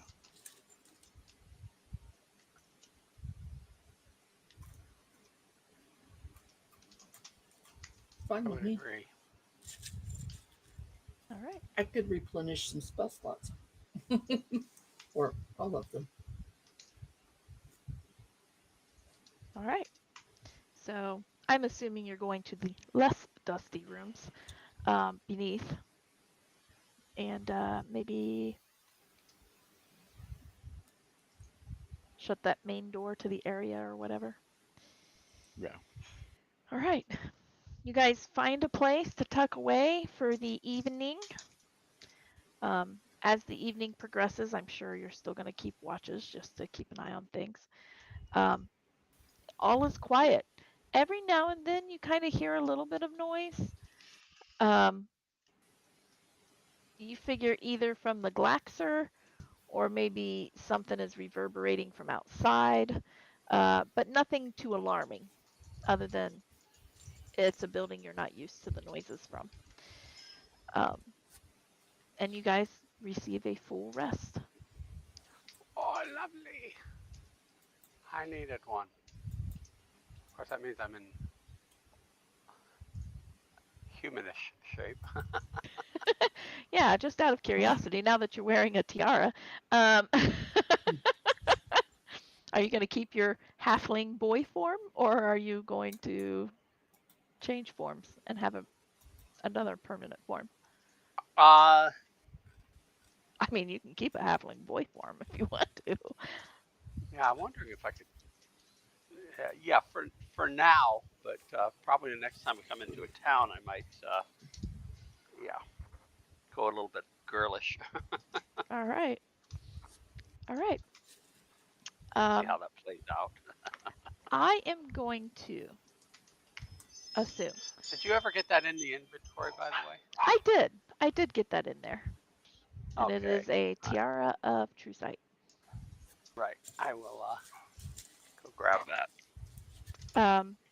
Yes, the tiara of true sight, the wind Interesting. slice dagger that Yeah. Evangeline has, the glow brand, the strength boost, and the sheen are all in there. The sheen was the needle. Um, strength boost was a patch. The glow brand was a patch. So whoever has those, they're all in there.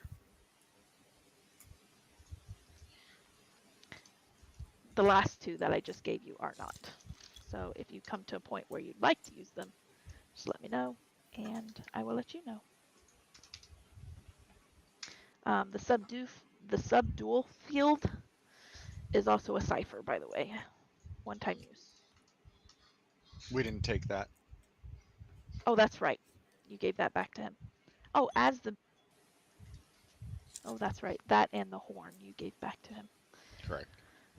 But you do have the midnight field. That is not in there. All right. So you head out via the graveyard, I'm going to assume. Sure. Yep.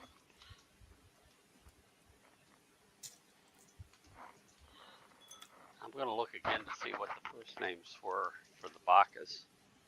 All right. Looking again, as you head out of this tomb, I forget what they're called. Are they A crypt. Mausoleum? a crypt or mausoleum? Yeah. Yes. I was like, why is that?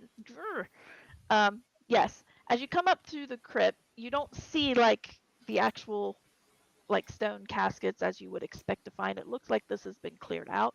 So wherever their remains might be is unclear. But you do find inscripted on one of the walls, you do find the names Azulin and Bren Baka. Okay. Kind of like the D&B. The ZMB? No, ZMB, yes. ZNB, yeah. Okay. ZNB, yes. Okay. So you do find their names, Zulin and Bren. Noted. All right. You head out of the crypt area. You do see that crest. You are not being looking around Forsyth. You don't see anything of ethereal nature as what you did when you first came up to the walls of the keep. You are Right. beyond the walls of the keep, not too far from the edge of the ward, actually. So you're not too surprised at not seeing anything. And you guys head toward Charmand. You travel quite a ways to Charmand. I'm looking at the wrong thing. And after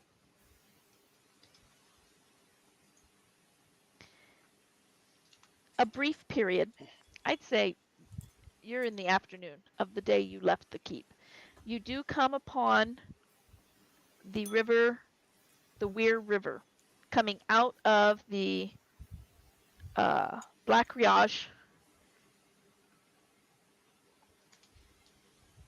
and it's flowing pretty nicely here because you're at the foothills of the Black Riage, really. We So know that it's, river leads to Weirfall, right? that river will eventually lead to Weirfall, yes, but Yeah. it does tee and join with the river septum that comes out of Thrice.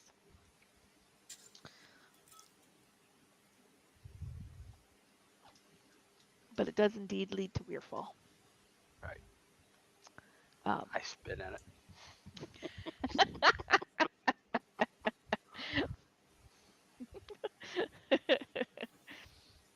All right. Well, The it's not river, inappropriate. no, it's not. The river itself is it's pretty fast here. It's flowing pretty good. It is wide here. Maybe about 40, 50 feet wide. So traveling by foot over this river or swimming this river could be treacherous.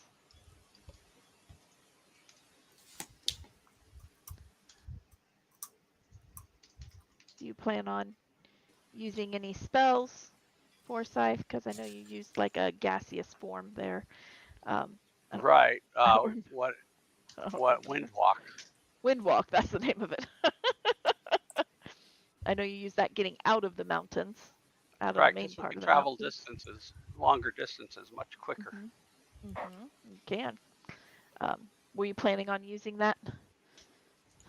Sure, why not? Okay. Makes Then sense to. you don't have to worry about the river. You do come to the river, you see it, it's flowing pretty good. Expect right into it. Expect right into it. No, expectorate. Expectorate. That means spit. Gotcha. I was trying to put it into the water cycle, like you're gonna rain a little bit, like because you're in a cloud form. I do have water walk, but wind walk is so much more efficient right now. Definitely. So you come across that, you guys know that it's the Weir River, you fly over it, and you continue on your way. You travel quite a bit of distance, and probably find yourself about a third of the way there, come nightfall. There you are still in the foothills. You are following the foothills because you know Charman is in those foothills, maybe even a little deeper into the Black Riage than the foothills, because you have all been there before. You know that it does span some of the crags and stuff between mountains and such. So you do know that it's going to be within those, deeper, slightly into the mountains. So you find yourself about a third of the way there. You're in the foothills. It's not very, it's not a heavy forest. There are trees, scattered trees, but you're not like in a forest. I assume like, Would we be able to find like a copse of trees or something like that? yeah, probably. There's probably sets of trees where you can Okay. be at least shielded from above and possibly any kind of, precipitation or anything like that. There are sets of trees that will prevent some of that. But there's also trees to commune with, Oh yeah, you can commune with some i.e., trees. commune with nature, All right. Do you want to to gain commune with nature? knowledge of up to 3 facts of your choice. All right. The terrain, let's see, whether any powerful celestials, fae, fiends, elementals, or undead are in the area, and also what buildings might be in the area All right. So you take a moment for to within 3 commune. miles. All right. Are these things that you can ask them about, or are these things that like you're gonna just learn and then you can ask them other things? Have you read up on I have commune with not. nature? Would you like me to read Okay. the spell quickly? I can just send it to you real quick. Well, I might be able to find it just as fast as you can send it to me. Okay, Okay, maybe it's not. already sent. I heard the ding. uh,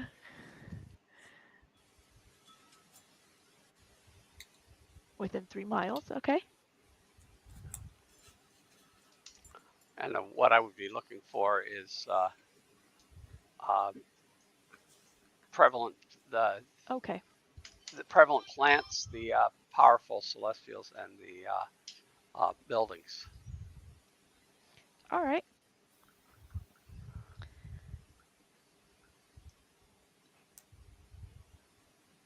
All right. Um, you take a moment, to sit down within the trees, and all the Might other take a three of minute you, to cast. yeah, the other three of you see him kind of trance a bit. You probably have never seen Forsyth so still, and he takes a moment and he just kind of places his hands on the ground and begins to meditate. Um, after a brief period of time, you will begin to feel at one with nature. As you begin to press in to find some information on prevalent plants, um, it will come back to you with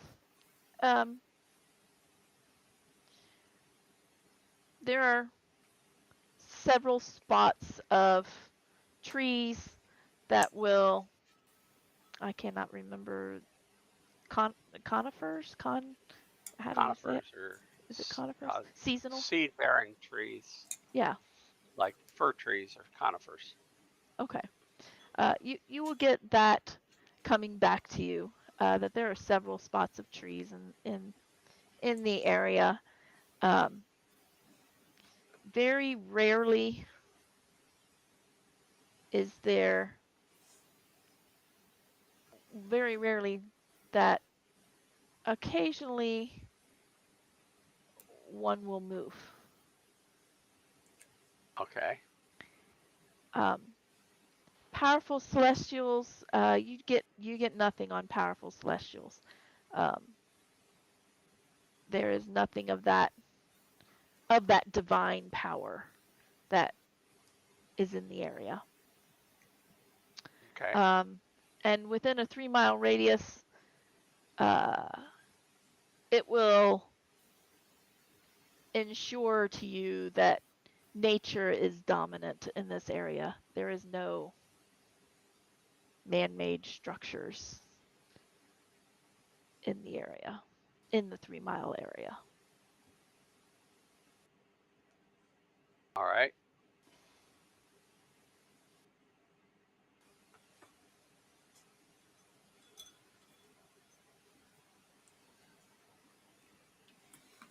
I will note that.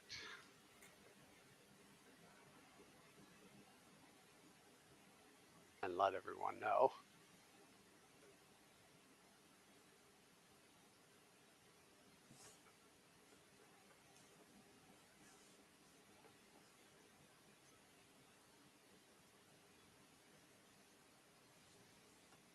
So you take a rest, I'm assuming, A long one. a long rest. You set up watches.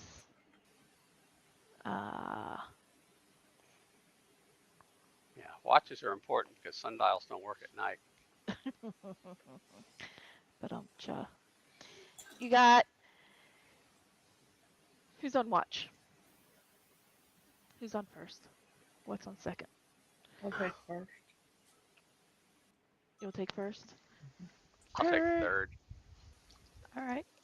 I'll take second. Okay. Perception check.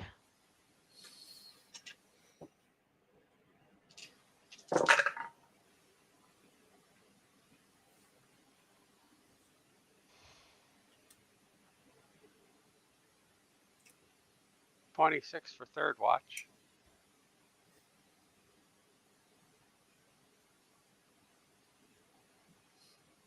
21 first watch. All right. 10. On your watch, Evangeline, Mhm. you do hear the shifting of the trees. You feel a slight breeze, but you do hear off in the distance, not from the trees that you're in. You hear the normal sounds from the trees that you're in, but off in the distance, you do hear almost like a cracking sound, like, I don't know, a branch falling off, or something of that nature in the distance from another tree, like just way off in La La Land. Okay. I will keep an eye out and let Fix know at second watch. All right. Fix, with your 10, you're listening. You don't really hear it. You feel the breeze. There seems to be a good breeze going through here. You hear the sound of the trees above you, the rustling leaves, but all seems calm to you.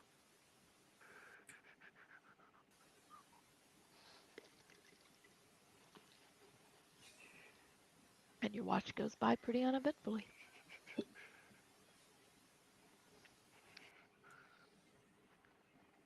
Anything you wish to do during watch? Um,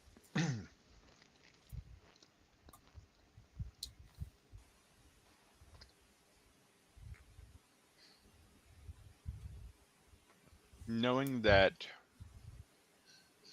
I was told by Shallow that my tiara, or not tiara, circlet could do more and everything, and then knowing that my armor is of the same material and everything, I'm trying to um, figure out if there's a way that I could, what more I can do with the circlet. Figuring the armor is as full up as it can, but just trying to brainstorm on what I could do with the circlet. All right. As you concentrate with the circlet, you feel that there is room still on this circlet for a little bit more power behind it. There is, you feel like that what's the word I'm looking for? Telepathy in this circlet is not 100%. You really feel that there is a lot more strength behind this. Really focusing on it, you begin to feel like you might be able to shorten its replenish rate.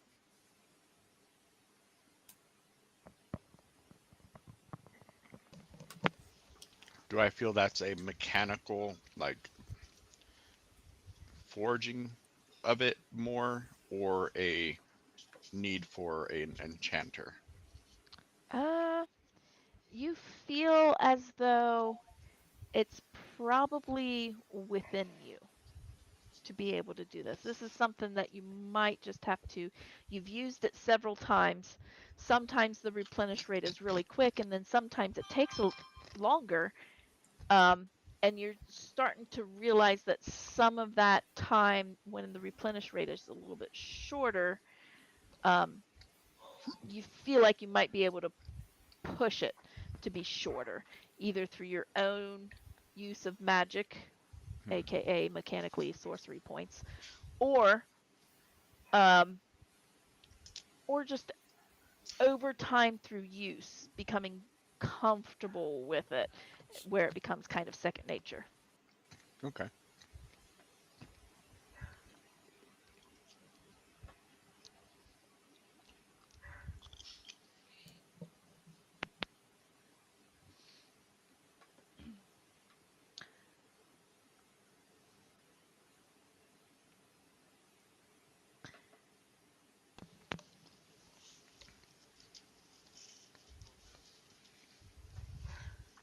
So, you wake up Forsyth?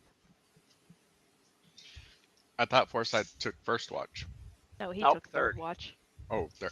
Oh, sorry. Evangeline took first. That's right. Sorry, numbers. Yeah, I'll wake up Forsyth. It's all right. Numbers are hard when they change on you overnight. Right. I'm only in Leviticus. Yeah, numbers was hard to get through. All right.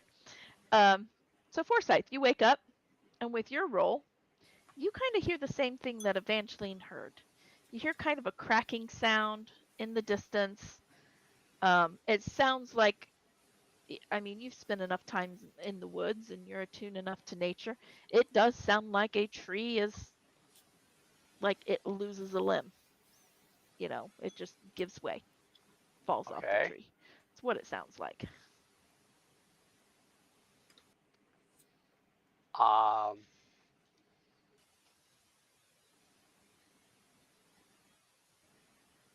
I'm gonna note the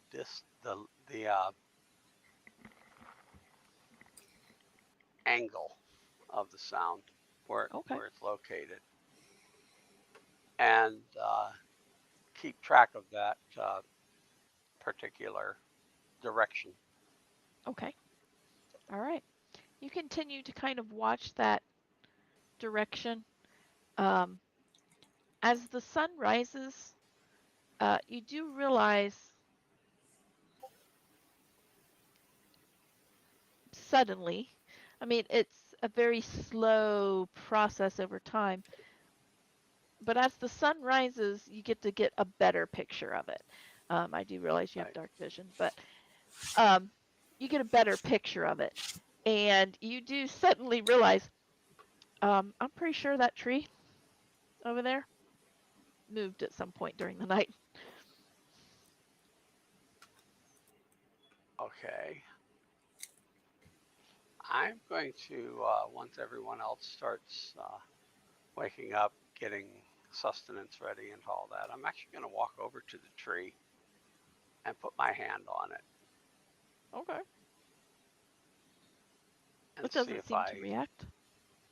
feel anything from the tree.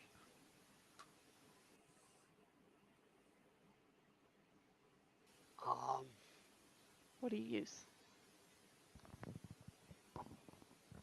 It doesn't take a swing at you or anything like that. It right. I seems didn't like a normal expect it tree. would. Yeah. I'm just hoping to see if it will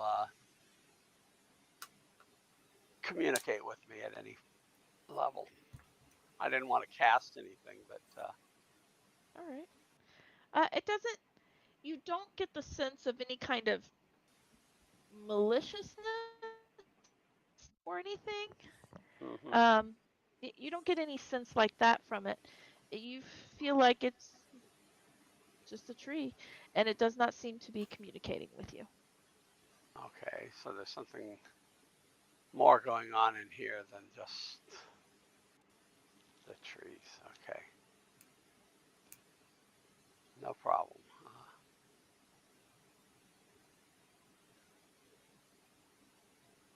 All right. Uh, I'm gonna look up into the tree and see if I can climb it without changing forms. Yeah, you could probably climb it. Roll me whichever is better, athletics or acrobatics. Okay. Yeah, they're both the same.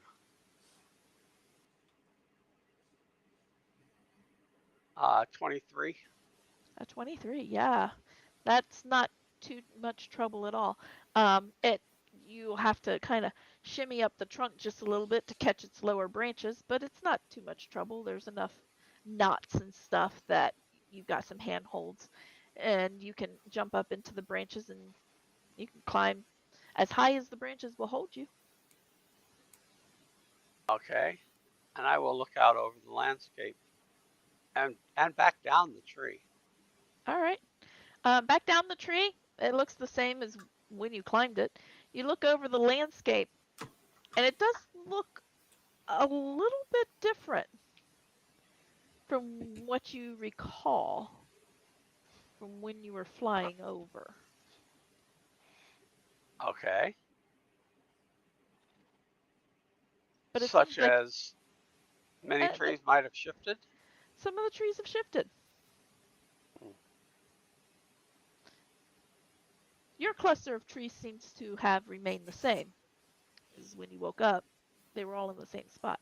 But looking over the vast landscape, this cluster of trees is no longer a cluster of trees. There's only one there. But now there's a new cluster of trees over here. Right. Do I notice uh, any pattern, i.e., uh, is there particular directions or is it a 360 effect? It seems to be mostly a 360 effect. Um, they don't seem to be moving in one general direction or anything like that. It seems very random um, Okay. as to how they were all laid out. But it does seem like the more northern trees northern and northeastern trees seem to have moved. That seems to be where the most of them have moved. As far as they're not moving there, but the trees that were there have moved. Whereas the more southern, western type trees, less of them have moved. Like more of them have stayed stationary. Does it appear as if there's a shift of the bulk of the trees to the south? Or have they moved outward from a particular point? No, oddly, they don't look like they've moved in any specific direction. It's just more of them moved up there. Like 5 of them moved up there, whereas only 2 moved down here, kind of thing. Okay.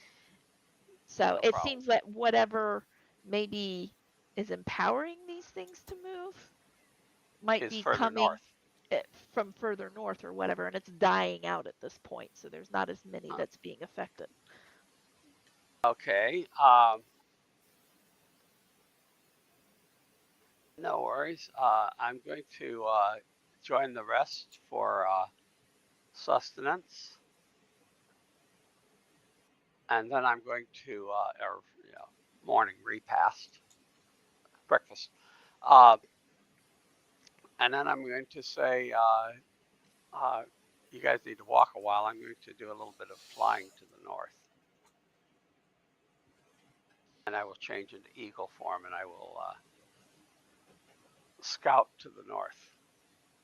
All right. To see if I can find a possible origin. Giant eagle form, by the way, not just eagle, giant eagle, because it's bigger.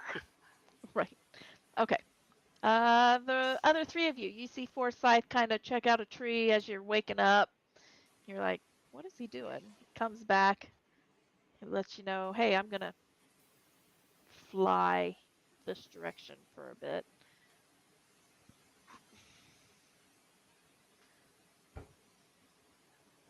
You guys begin to trek northward.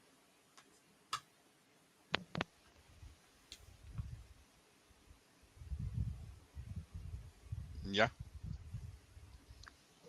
All right. You begin your trek northward as Forsyth takes off and heads northeast, because you can be in giant eagle form for like 5 hours or something like that, right? Something like that. Long time. Yeah, it's a long time. So you fly off.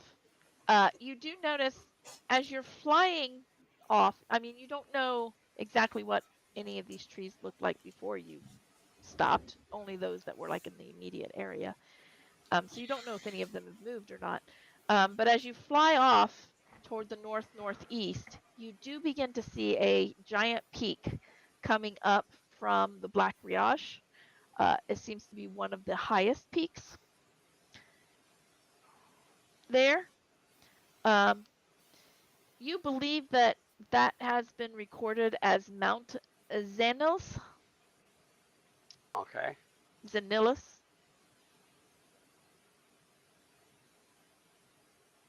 Zanlis. I don't know, man. I cannot read that. That coloration is killing me.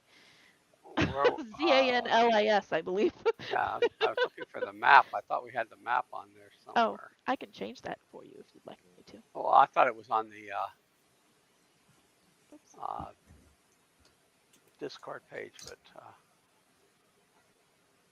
oh, I don't know if it's in Discord maybe, or not. I don't know. Let's see this. But I can change it here. There. Okay.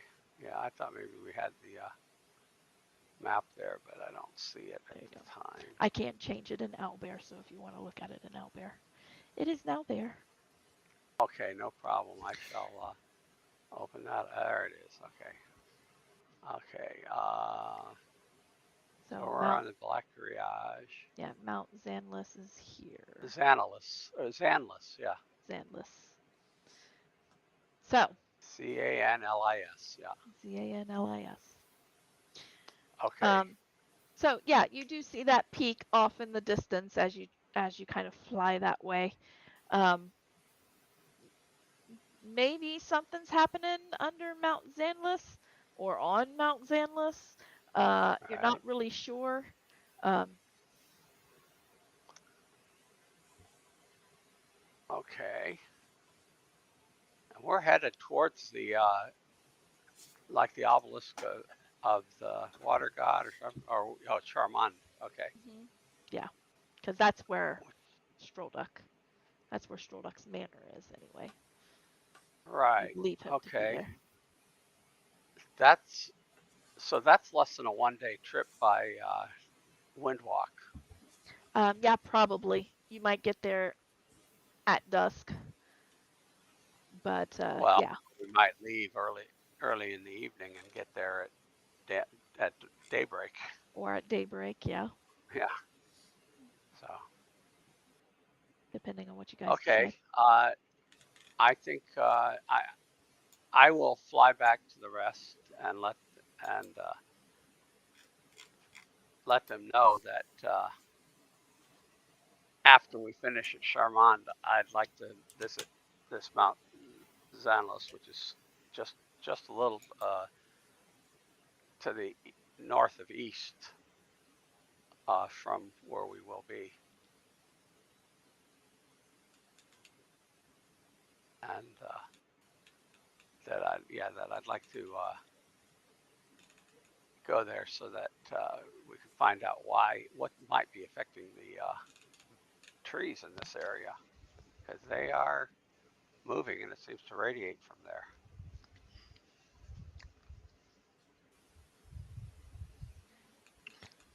Do you feel the need to do so now? I feel that it's not time sensitive. Charmand is definitely more critical to our goals, our uh, orders, if you will. They're not quite, but I think we need to get Charmand out of the way first. Okay.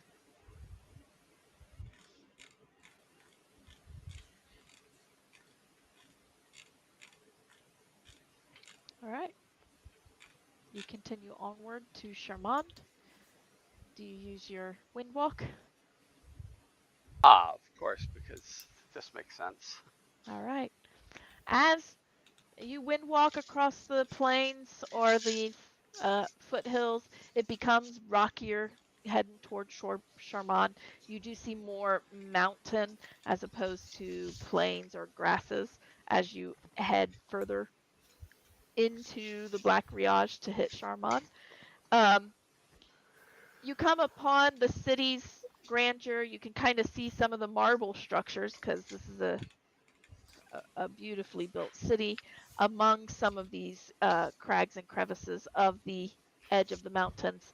And the sun is setting, which does create this beautiful glow upon these marble structures that really make it seem to gleam. Do you wish to enter Charmant at dusk or do you wish to wait? I wish to land at, at dusk just west of Charmand along the Jerabus River, Jerabas, however that's pronounced, so that it looks like we're coming from Fasten.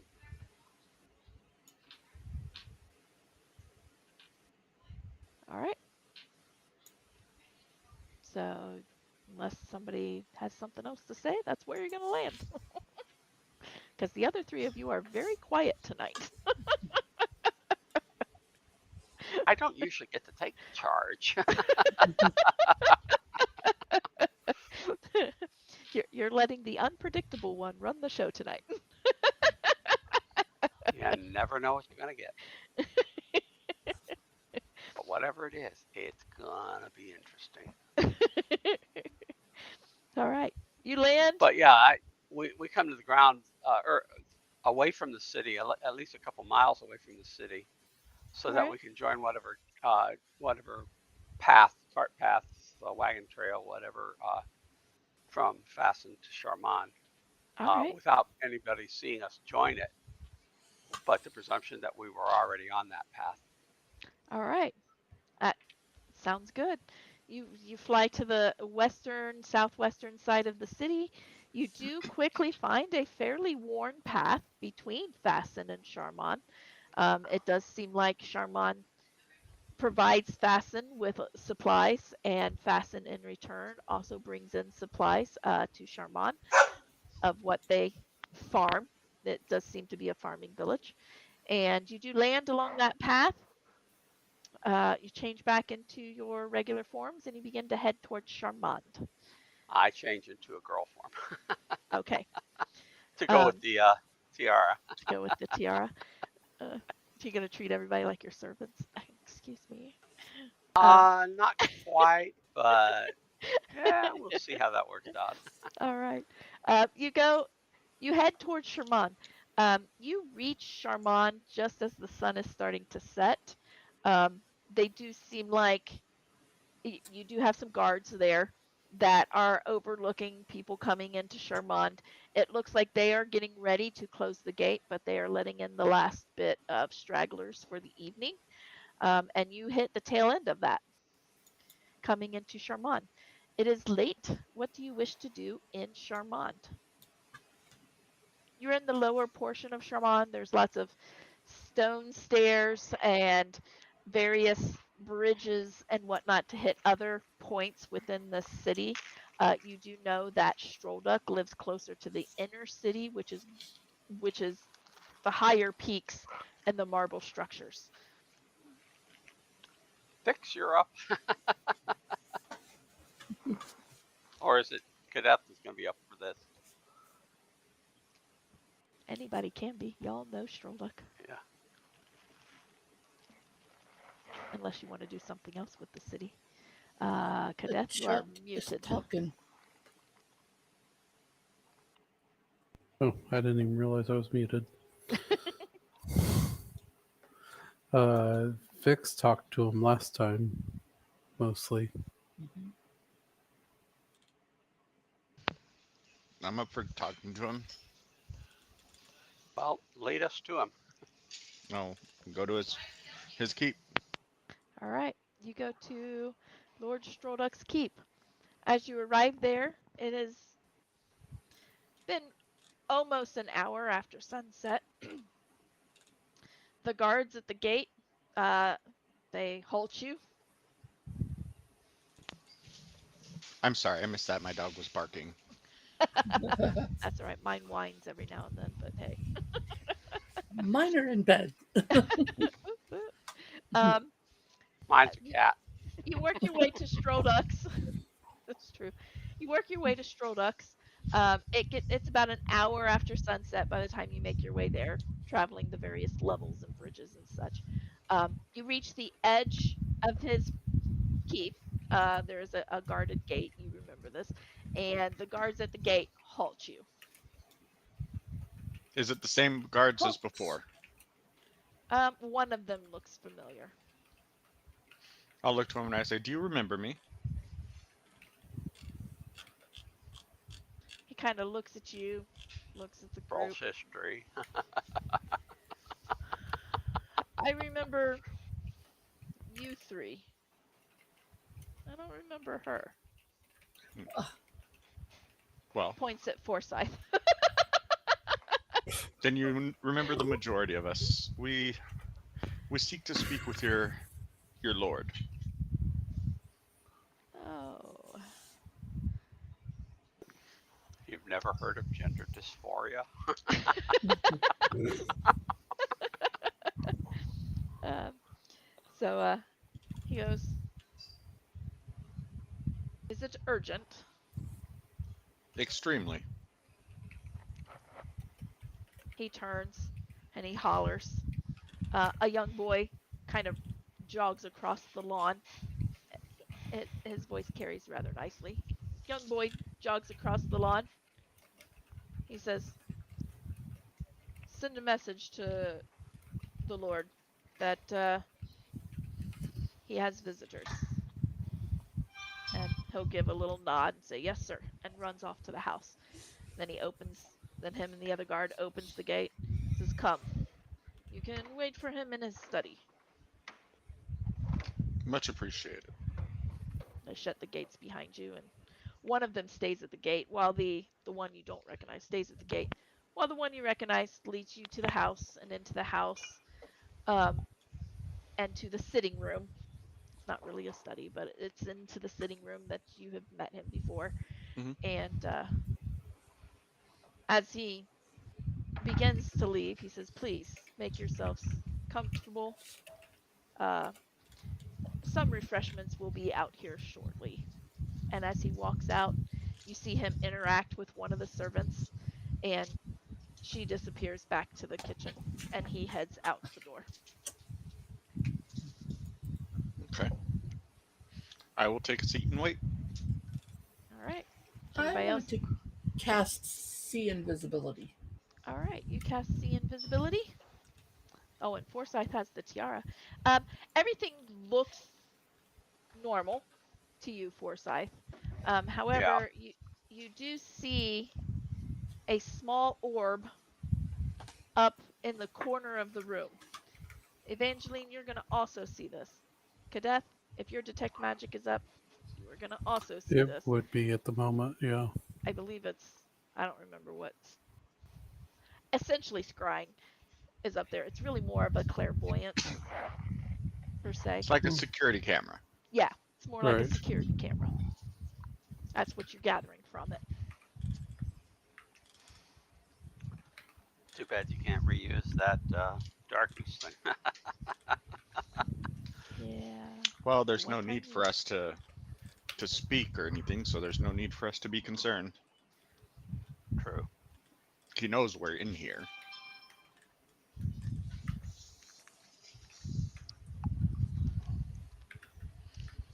You wait there for probably 15, 20 minutes, maybe. Refreshments are brought out within like about 5 minutes. They're just little like tea cakes and some hot tea. Um, High there's tea. water, hot tea, chai tea, High tea. high tea. Yes, it's kind of like a high tea, only it's Cucumber at sandwiches. night. Cucumber sandwiches and scones with clotted cream.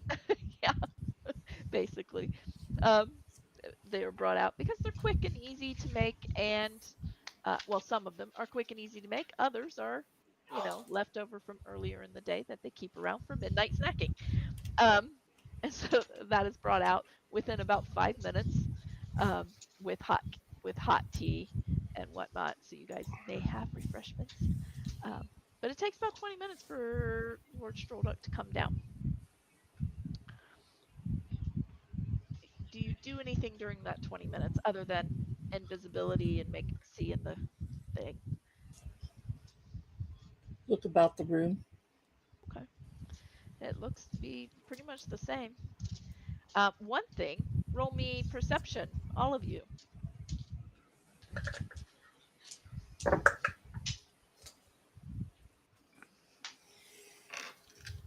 26. Wow, you definitely see it. 24. So do you. 19. You will also see it. It takes you 10. a moment to register it.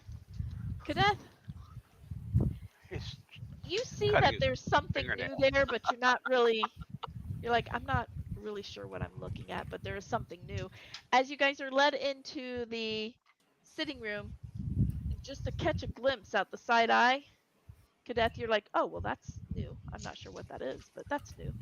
But the other three of you will recognize almost immediately The painting. the painting. Oh, the one we sold. Yep. Yep. Nice painting.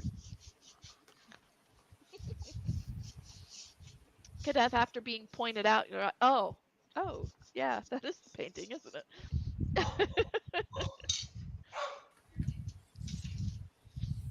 After about 20 minutes, Strolduck does come in. Um, he is dressed nicely. He is dressed at home, though. It's nice. It's not formal attire, but it is nice attire. It is not his like bedclothes or anything. Um, Forsyth, you will notice right away that Strolduck's appearance is kind of faint, and you do see an orc. Okay. Kadath. Same orc? Something starting to No, make it sense. is a different orc. Kadath. You do see the illusion like you saw the first time. He has an illusion on him. I'm Okay. going to use telepathy to let everyone know that Strolduck is indeed an orc under an illusion. Okay. Stroldock will step in and What's kind with all of the orcs? address this That's a what little I'm bit. wondering. I mean, Well, either way. in his robe, he'll come in. He'll say, "Ah, friends, have you seen the painting?" We have. It's a very beautiful spot for it, for a Is it? beautiful Lovely painting. painting. Is it not? So, She hasn't visited me yet, by the way, so Oh. I've not been able to boast about that one yet. got you. You called us friends. Why, yes. Why do friends hide their identity from each other? Oh, I am Lord Strolduck. But you are not who you appear to be. Or what you appear Appearance? to be. Does appearance matter? Depends Sometimes. on what you're truly hiding. Well, What's the If purpose for the deception is what the real question is. do you think I would be able to make as big of an impact not being who I appear to be? Maybe not, but you would be ostracized in this culture. in some places you'd be ostracized. Other places you'd be accepted for being quick-witted, There's but one place that we have come industrious. across that would be accepted. Well, there is I have been some places. I mean, I don't drop this form very often. Obviously, you know this is illusion. Question. What god do you follow?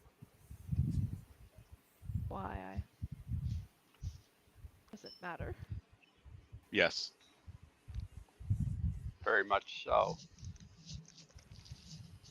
Forsyth, by the way, shapeshifts to an orc. To an orc. Hey, you get a smile out of him. With a tiara. Oh. With a tiara. Yeah. Yeah, he's an orc with a tiara. It's a nice touch. I think it sets the hair off very nicely. If you must know, and the illusion doesn't give it away entirely, I serve Lyra. Lyra? No. Cyric. The same one that the dude from the Order of Truth followed? No. No, it is Lyra. Lyra. It's the same one as fillet of fish has told you. Fillet fish. Fillet of fish. Now you said it. Ha ha.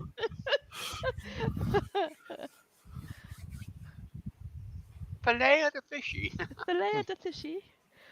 Yeah. Lyra, if you must know. Why does Lyra want Velsharoon to return to power?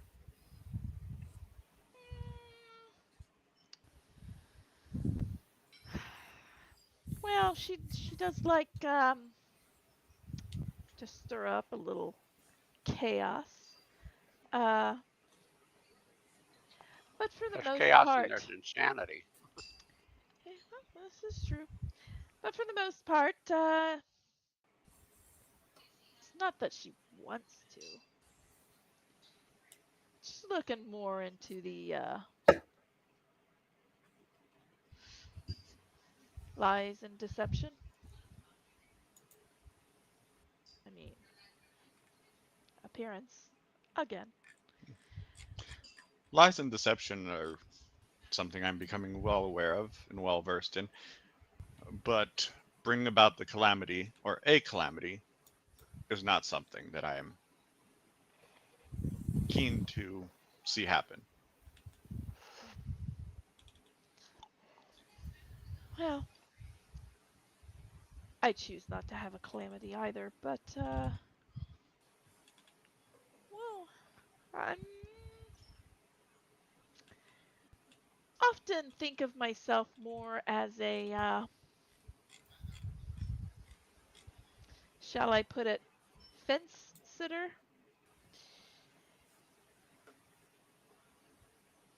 I watch, I listen, put my 2 cents in where it is necessary, mostly with lies and deception. And he gets a nasty grin. What they do with it is their choice. But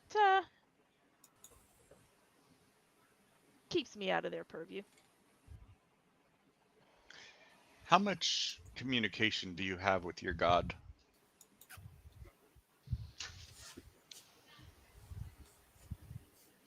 Well, recently, not quite as much. She's been a little quiet. You seem some in the know. Do you know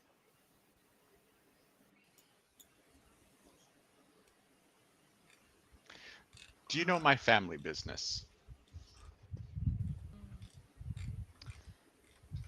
I mean, I am in the business of lies and deception. That sounds like his family.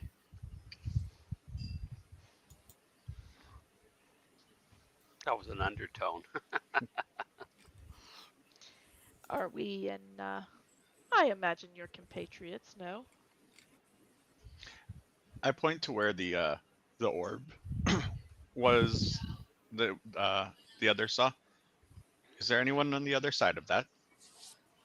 Oh, the only one on the other side of that is me. Is this room secure? This room is secure. He will, or he will say that as he kind of waves his hand. Mhm.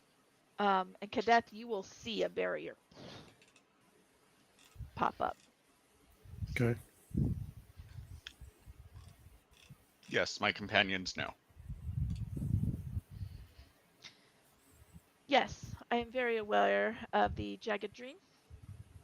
I am very aware of Lady Trenson.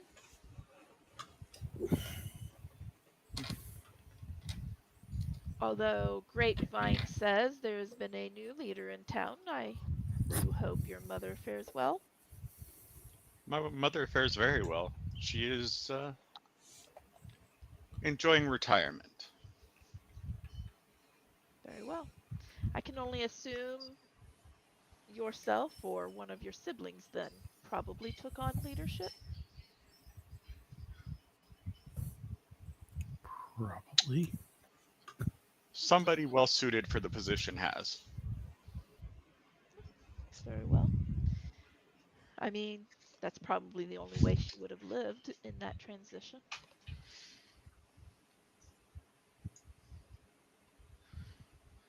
It was an amicable retirement. Good. So, do you know who else is bound to the Jagged Dream? Or Uh, what else? I have not figured out that yet. what else is bound to the Jagged Dream? You can find members of the Jagged Dream in just about any city. You need only to look in their underbelly, as that is where it is safest to come in and out, usually unnoticed. However, I could not tell you specifics. For the most part, they will wear a pendant or have a tattoo or something of that nature showing their loyalty,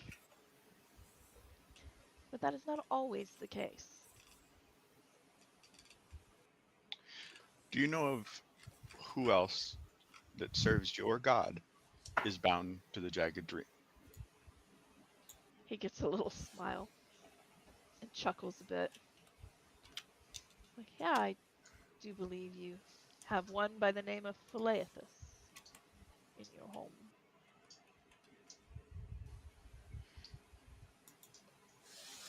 Fillet of fish. Hmm.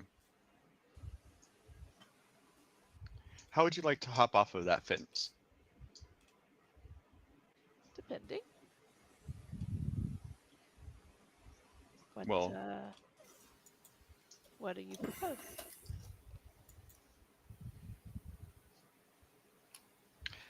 I propose that you come to our side of the fence.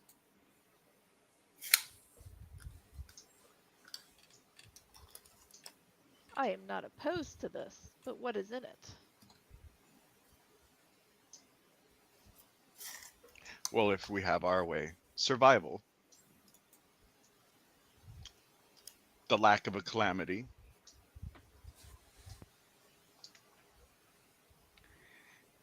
and if all goes to according to plan,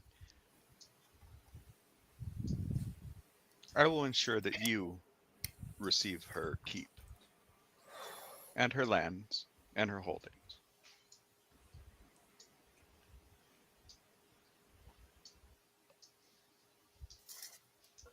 That may be the chaos I've been looking for.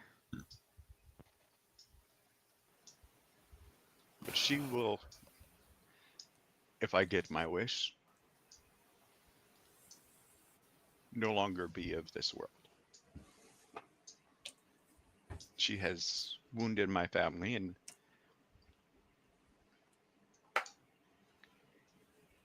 in ways that, how should I put this, royally piss me off. That She was tends to delicate. do that. There are a few exceptions to her holdings, though. Oh, and what might that be? Personal items that belong to us. Oh, yes. No, if you rid her of this world, um, any items that belong to you, you can most definitely take. In addition to one other caveat, What's that? any item that is deemed too dangerous,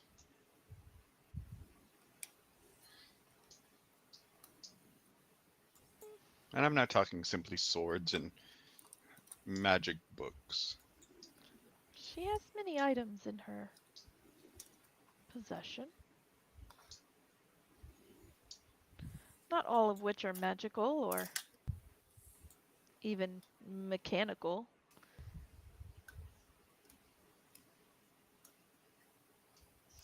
Do you know what she holds?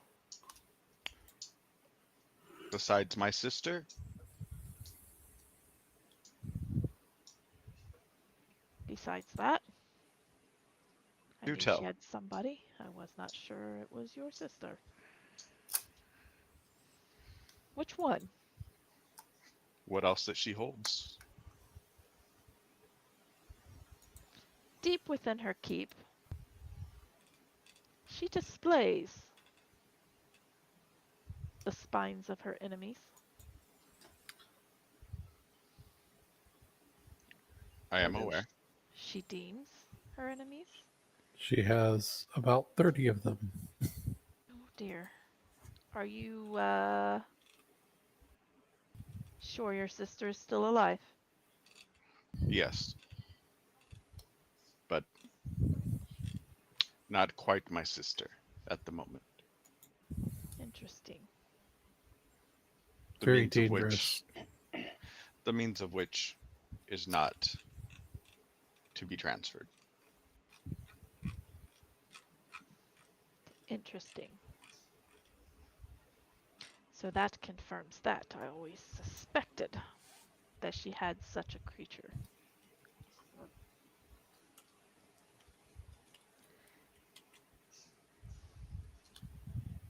Is it only your sister she has?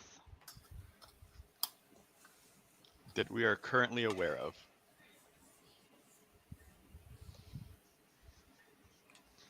Well, if she has her under control with that creature, she is not so quick to just rip her spine out. So that's a positive for you, anyway. For us, remember, you're coming to our side of the fence.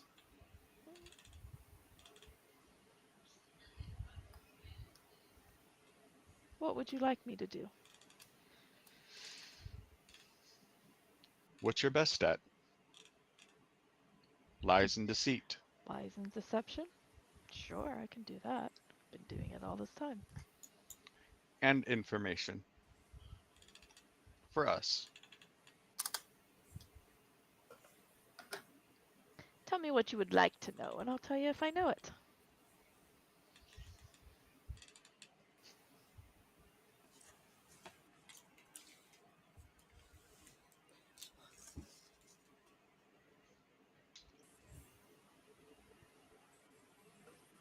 What Evangeline is trying really hard to remember something. Think, Think, think, think, think, think, think. think, think, think. What do you know about her? Her like her personal servant, the chick that floats around with her. By all appearances, she is simply a servant. However, However, Lady Gara does not keep people close to her that are not of value. What she can do, I do not know. fair enough. do you know her name? Uh, I believe I have heard her call her Fune. Fune.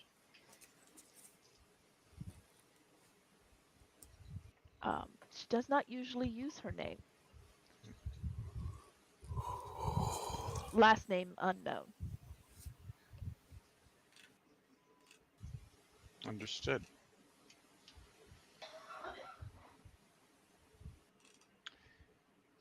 How formidable of a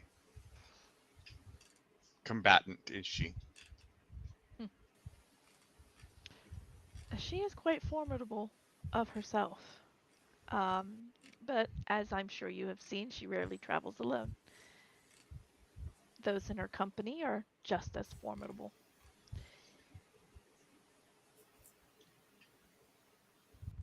Her personal guard, I believe he could pack a stronger punch than she can. The mage, of course, is quite well versed in magic and arcana. Probably even has a little bit of a magical blood within him, I would say. Um, and like I said, she goes nowhere without her personal servant, so she must be of some value. But I do not know what she can do. Do you know of any way that we could separate either her personal guard or her mage? The only way, or the only time that I know of her to not be without at least one of them, is to have her comfortable in her own home. Oh, I simply want one of them to be separated. Now, in some formal instances, um, oftentimes the guard will stay at the door or outside the room or something of that nature, but he's never too far away. For formal events, she generally keeps the mage by her, Devakri. He is almost always by her in noble situations, negotiations, balls, things of that nature. He is never too far. And Ashuto, her guard, is not much further generally, but can often be separated as far as like in another room. So they never travel without her. No. They do not.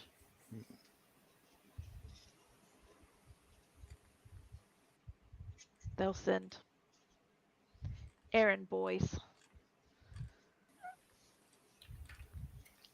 What defenses does her keep have?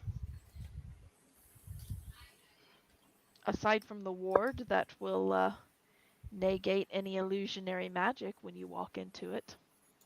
He kind of smiles. I'm sure that was a bit of a shock. A little. Although I think it was more of a shock for her, but hey, you get what you call for. Um, Other than that, I think it's mostly just, her guards that are along the wall, as most keeps are, and he kind of motions to his own. um, Inside the house, there may be, there's definitely magic within the home, aside from the ward itself. They,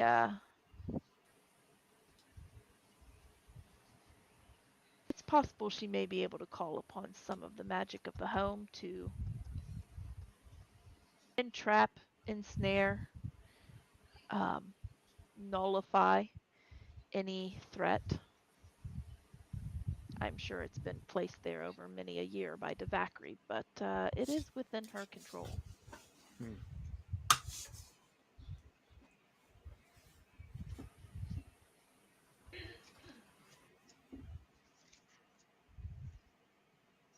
What do you feel is her weakness?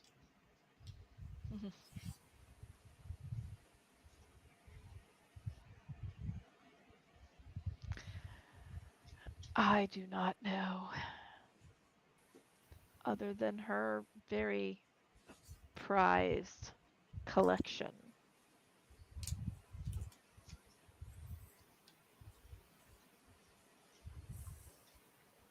Do I you would know? have no idea. Hmm. Hmm. She seems to care not for life, even for her own, most of the time. Hmm. I'm pretty sure her keep is warded from teleportation. Otherwise, that would be an amusing endeavor. I'm sure that it is. She wants no unwanted visitors. You said that her barrier removes illusion. Yes. Hmm. Anything of the nature that would change your shape, change your appearance by magical form. Um, Although, and he kind of turns and looks at Forsyth, that is not illusion. No, that is not. That would not drop. That is innate. Hmm. Maybe a 7.9, but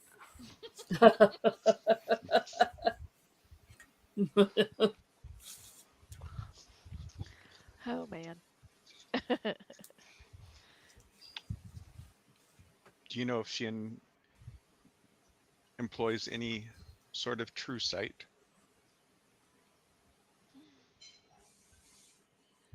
I am not sure. Considering she has a ward that drops illusionary magic, I would guess no, but I would not know for sure.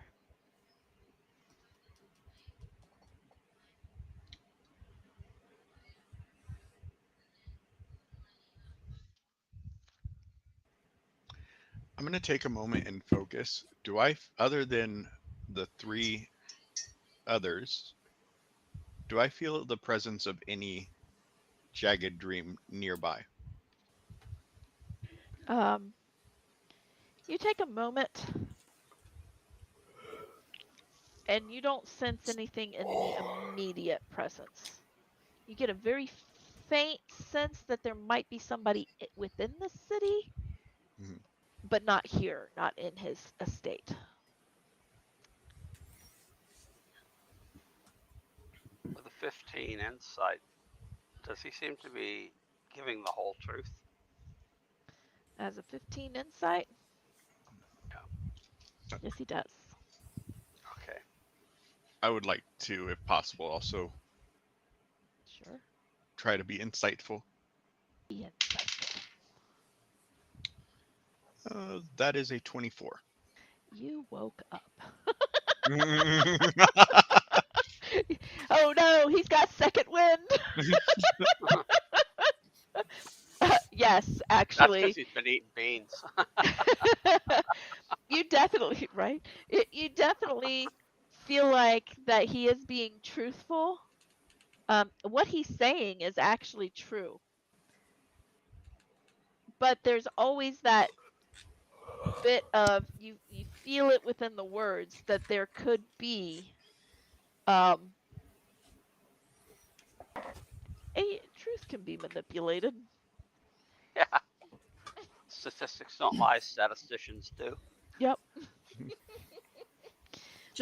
Just for shits and giggles,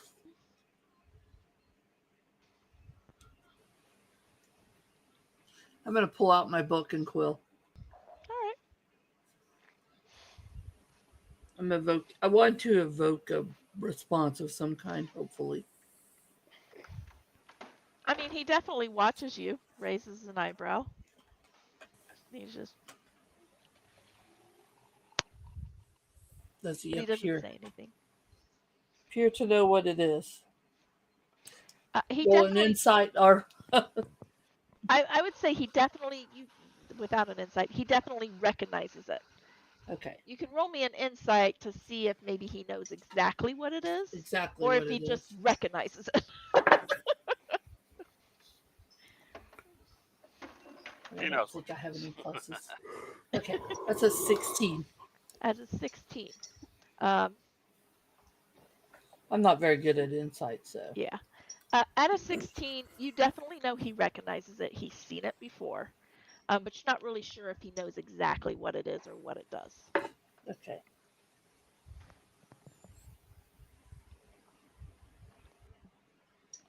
Mostly because I know he's a collector.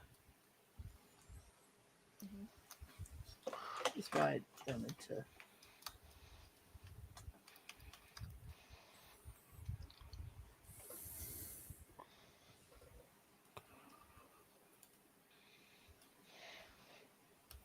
Um, What? Go ahead. Sorry. oh, you have a question. Go ahead. You do. What do your spiders tell you of what happened to the gentleman from the Order of Order of Truth?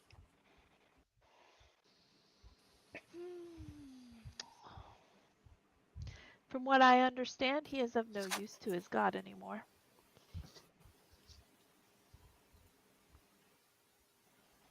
And he has not been seen for some time. Well, he is in good health, He's embarrassed. but I would more say that he is the antithesis of his god now.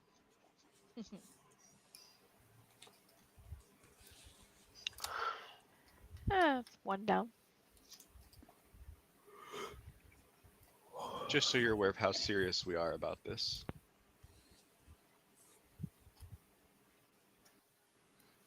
And as you know that, to her dismay, we have been one step ahead of her every time when it has targeted us directly. Unfortunately, I was not aware that she would stoop so low to go after my sister. Often, if you find the thing closest, that is the way to manipulate. Or in her case, the way to bring about your own destruction. Yes. But even in that, you can often manipulate.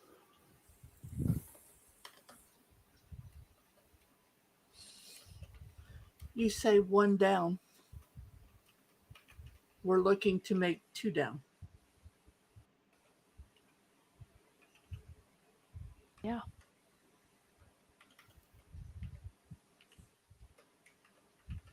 Yes, you've already informed me you plan on taking Gara out of the picture.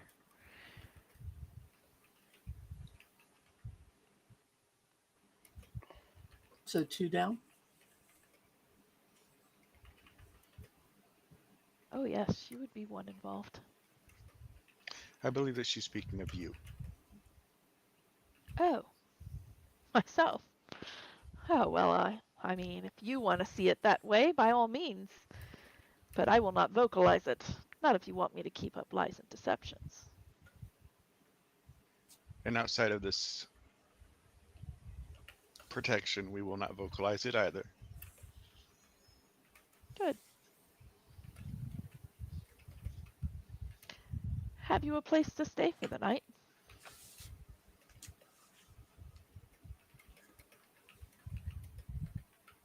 Over the link. I'm not sure I want to stay here, but it may be a good show of good faith for us to do so. I agree. Agreed. Agreed. We do not yet. Do you perhaps have space? Absolutely.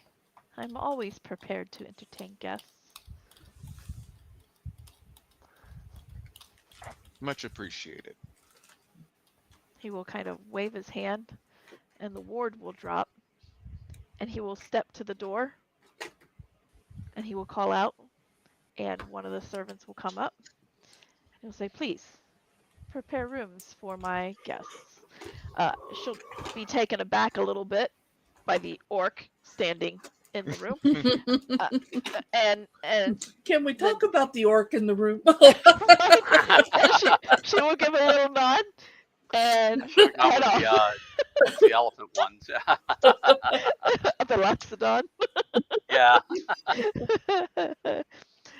She will head off and ready your rooms. Once the rooms are prepared, Stroldok will invite you to rest and let you know that breakfast will be prepared at dawn. Guess I should have changed before she came in. And that is where we're going to end tonight. You are sleeping at the enemy's estates. Well, hopefully not the enemy's estates. Yeah, the enemy of At my the enemy might still be questionable my allies estate. Yes, There it's you go. questionable allies estate. He did say he would not vocalize it, but he did say it would be beneficial for him to have her gone. Yeah, yes. All right. So that is where we're going to end it for tonight. So for those of you watching, thanks for sticking with us. Be sure to like and subscribe to our channel. Turn on the notifications so you know when we're live. And share our video. Get the word out. And keep an eye on our website, danddadjokes.com, for any upcoming events. The only events we have planned at the moment are in the Midwest. So if you're in that area, check it out so you can go and say hi to Rhonda. And I hope to be out there one day, but I don't know if it's going to happen soon or not, but one day. We'll see. So we'll see. So I believe that's it. Any other things you want to throw out there? Anything else that? Not at the moment. Not at All the right. moment. All right. Then we will see y'all next week.